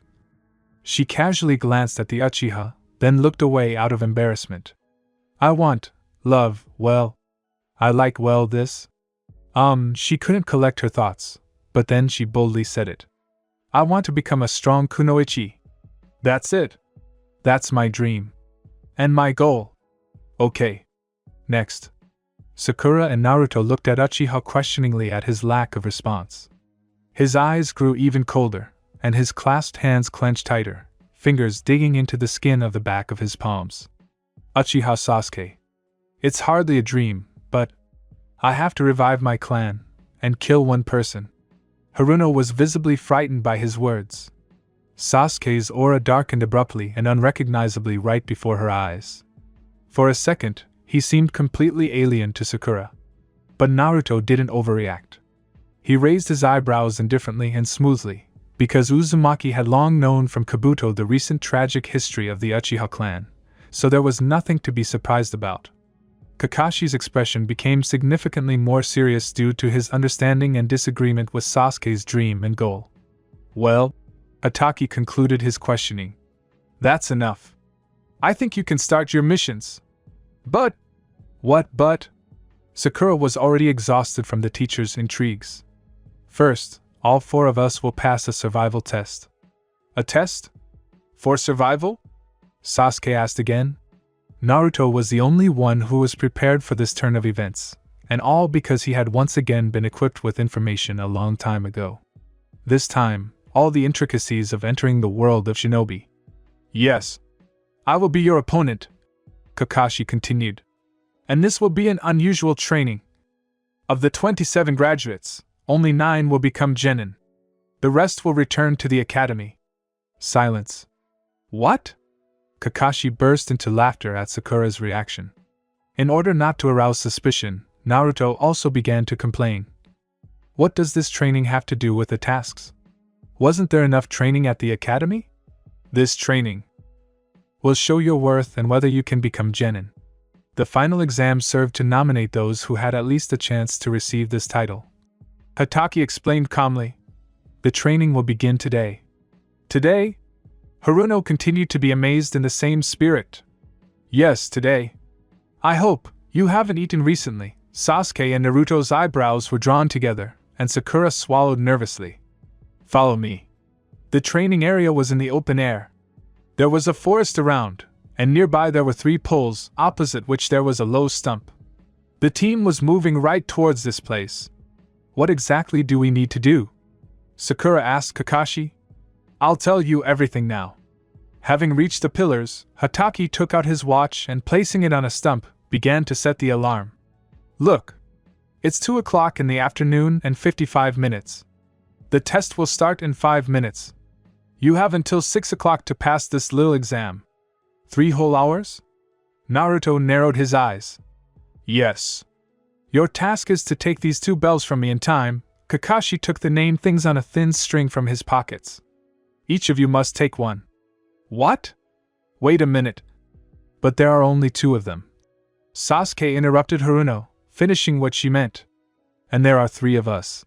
The young Uchiha nodded ingratiatingly, with which Naruto immediately agreed. Yes, exactly. What did you think? This is a classic selection process.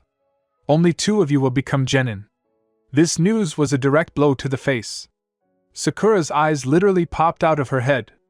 The thought that their short reunion with Sasuke could be cut short by this stupid test made Haruno seethe with uncontrollable anger.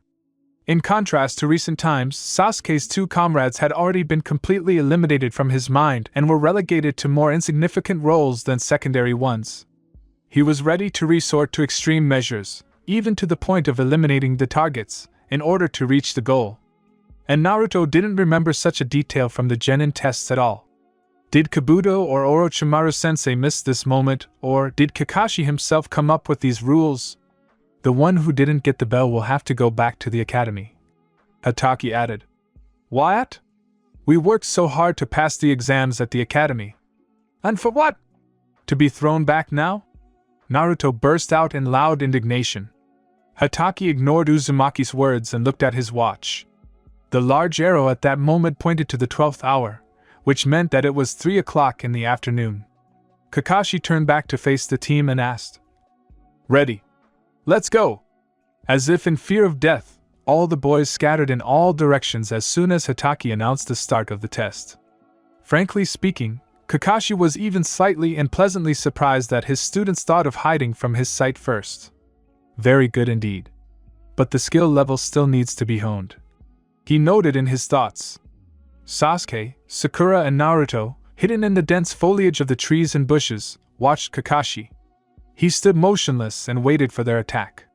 Uchiha scanned him from head to toe, caught and listened to every movement and gesture, and carefully weighed every idea that arose in his head. For and against. The attack? Haruno, with her heart and breath frozen, tried to concentrate on choosing her own position. Where could his weak point be? Did he even have one? What and how should she best use the available weapons? Maybe create a clone and attack her from behind? And what if he manages to eliminate both the clone and her, and she ends up among the defeated and says goodbye to Sasuke forever? No. We need to think about it some more. Haruno pressed her lips together until they hurt. Naruto was trained enough for his age, but he still had no doubt that Hatake was damn strong and he would most likely not even be able to defeat him. After all, Naruto's strength was aimed at his peers, and not at experienced shinobi like Kakashi. Although, on the other hand, the presence of the fox inside and his help gave an undeniable additional strength, which could somehow help compete with Hatake. Uzumaki did not rush into action and, like everyone else, tried to carefully analyze the situation and build a strategy in his head. Suddenly and abruptly, Kakashi threw 2 kunai somewhere into the foliage, calling for the students to begin their attack, since the former classmates' silence had stretched out for a decent amount of time. The target of the thrown weapon was Sakura. In an attempt to dodge the tip of the kunai, she turned over on the ground several times, thereby leaving the shelter of the bushes. Damn it! Haruno cursed in panic and immediately rushed back into the depths of the forest. But it was too late. Ninja must not panic, even when they are attacked. You left your hiding place, Sakura. In your case, it is almost tantamount to death. Haruno heard behind her. Sakura's heart was about to burst from fear from these study notes from Hatake. Sasuke, who was watching the chase, decided that due to Sakura's distraction, the sensei would not have time to react to his attack. Sasuke was sure that now was the best time for him to appear. Naruto saw nearby how the Uchiha jumped from a tree and threw a bladed weapon into the area of Kakashi's pockets. Does he want to cut the rope of bells with a point? Uzumaki understood the motives of his opponent. Sasuke assumed that there was an incident with his miss, which, in fact, happened, and for this very reason he appeared from the tree crown, so as not to miss Hatake from a close distance. Kakashi saw everything from both sides, Sakura and Sasuke. Uchiha was fast, despite the fact that he had never professionally honed his speed of movement. It was in him. And it was also a real chance to snatch the bell from Kakashi, because if Sasuke had started attacking him or chasing him from the initial current distance, his chances would have been doomed to failure. And here Hatake was also chasing Sakura. Perfect. Kakashi's hands began to form seals unfamiliar to everyone. Ahead in front of Sakura's path a whirlwind with swirling dust and leaves inside formed. Haruno stopped abruptly and stood rooted to the spot, not knowing what to do. Should she run from Hatake or run from the vortex? Which way should she go if they were all blocked? Kakashi turned 80 degrees and moved straight towards Sasuke. If he hadn't slowed down, there would have been a direct collision. As soon as the Uchiha stopped, from the sudden cessation of his own running, he couldn't hold on and fell on his back, hitting his spine on the ground painfully. What should I do? Sakura didn't even notice that the chase had stopped. Suddenly, someone roughly pushed her aside, and she and this unknown rolled over on the ground several times in an embrace. When they stopped, Haruno opened her eyes wide and immediately recognized the blonde hair. Uzumaki, groaning theatrically, raised himself up on his hands and hung over Sakura. And Naruto? Haruno didn't believe it. She was just now so heroically saved by Naruto. Are you okay, Sakura? Yes. Yes. Where is Sasuke? Uchiha, ignoring the pain, immediately dodged Hatake's fist. His back ached from the bruise. Kakashi, wasting no time and not sparing Sasuke, threw shurikens at him. Sasuke could think of nothing better to do than to use the substitution technique. To his great luck, after activating this technique, Uchiha found himself next to his comrades, who, realizing it, pulled him away from Kakashi. Naruto, placing Sasuke on his back, ran northwest from Hatake's location. Alone, we won't defeat him, Uchiha summed up unpleasantly, sitting in the shade of a tree with the others. We need teamwork. Teamwork, Sakura stammered. Yes, I think so too, Uzumaki agreed. He's clearly pushing us to do this. Sasuke and Sakura stared at Naruto for a moment, confused that he could figure something out. Haruno shook her head, remembering one important fact. But there are 2 bells. And there are 3 of us. Teamwork is basically impossible. After all, one of us will still be left with nothing. What's the point then? One by one. Nothing will work. Uzumaki answered her somewhat rudely, interpreting it. And teamwork remains the only way out of our situation. Sasuke's eyes widened a little from the tone and meaning of what Uzumaki said, and Sakura even became slightly offended and fell silent. Yes, Uchiha blurted out. We need a plan. The sun mercilessly beat down on his body with bright rays, bringing a headache to this already tense atmosphere. The situation for the team was heating up, despite the fact that nothing was happening yet. Kakashi returned back to the pillars and began to wait for the students again. Hiding from me all the time won't help you pass the test. No one entered into a dialogue with him. Only the fluttering of leaves could be heard from all sides. But at one moment, someone landed on the ground behind him.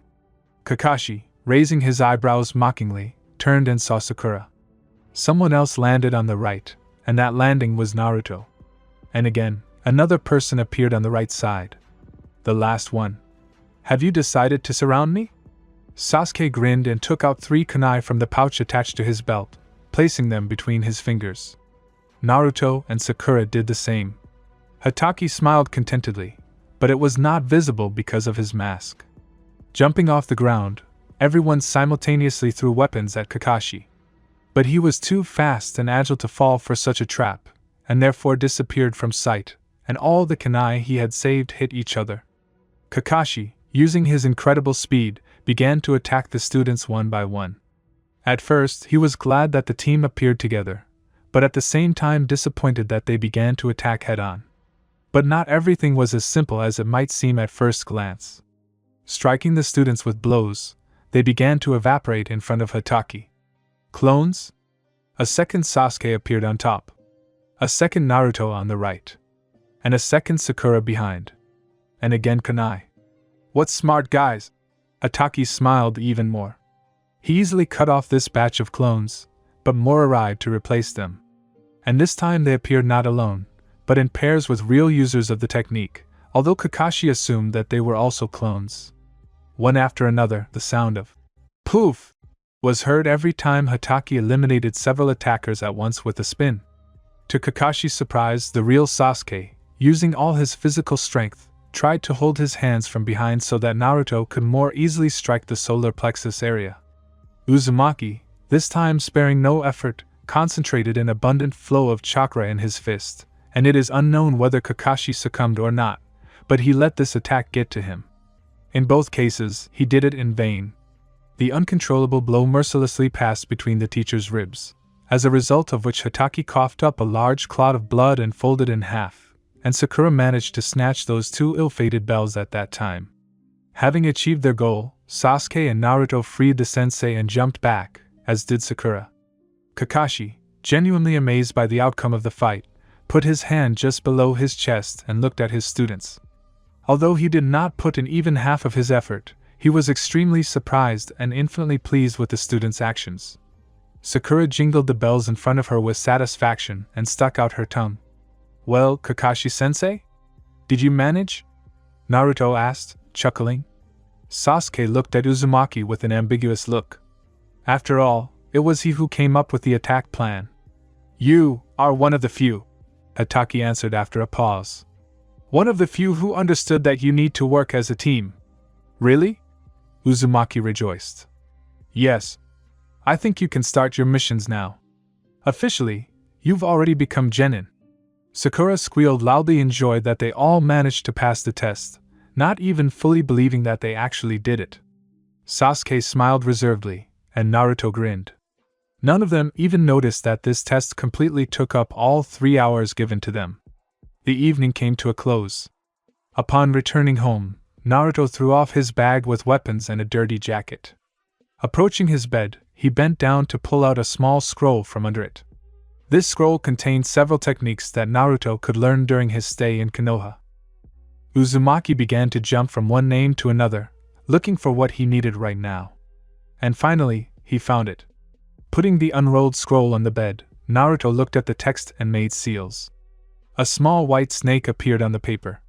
The technique was similar to the summoning technique, but unlike it, in terms of seals, it was not significantly different. Uzumaki took the snake, lightly squeezing it between his fingers so that it would not slip away. In response, it hissed muffledly. "Tell Orochimaru-sensei to send information about a man named Hataki Kakashi." The white color of the scales turned blue, and Naruto let the reptile go on its way. Days followed one another with an incomprehensible monotony. They were so monotonous that some people found it unbearable to breathe from the boredom that had washed over them with such a degree. The mood was colorless, just like these very days spent on missions given to the 7th team by the top of the village. D-rank missions. D-rank missions were not to everyone's liking. For example, Sasuke and Naruto. After graduating from the academy, they were not expecting orders to catch runaway pets or water flowers in an unfamiliar grandmother's garden, but something where they could improve their abilities through risk and work. They were not only angry about their situation, but also quite annoyed, because they clearly felt that they were wasting their time. But as for Haruno, she was not embarrassed at all. Sakura was pleased that neither she nor Sasuke were put in danger, were not ordered to kill, kidnap, and in any way were not forced to fall into wild fear for her and Uchiha's life. In addition, she was not psychologically prepared for scenes with blood and open flesh. The third Hokage and Irika, like Kakashi, had no intention of raising the mission rank, and for several weeks now the 7th team had been obediently carrying out tasks for newbies, without saying a word about finally being given something more serious. After another completed job of searching for a lost pet of some wealthy resident of the village, the 7th team returned back to the headquarters, where Irika, the 3rd, and a couple of other shinobi were sitting. The customer of the mission was a plump man from head to toe in expensive clothes and hung with gold jewelry on his fingers, wrists and neck, whose eyes widened beyond belief at the sight of the guys who came, and his lips spread to his ears in a joyful smile. "Oh, Sunare! Sunare, it's you!" the man cried out, almost crying, running to meet the team. He snatched his pet from Naruto's hands and hugged him tightly. Everyone watched this scene of love, waiting for this man to pay for their work and leave the room. After 2 minutes of happiness, the customer fulfilled the mental wishes of those present and headed for the exit with tearful eyes. "Well, finally," Naruto muttered as the door slammed shut. "You've done well," praised the third, smiling warmly. "So, your next assignments?" Hiruzen looked down at the papers, lighting his pipe, and said, "You'll have to babysit the elder's grandson, then go shopping in the neighboring village, then wash the Hokage's face, and help a woman who lives with the harvest." "No! No! And no!" Uzumaki waved his hands negatively to the sides. "These are too easy tasks. Give us something tougher." "Tougher? We are not nannies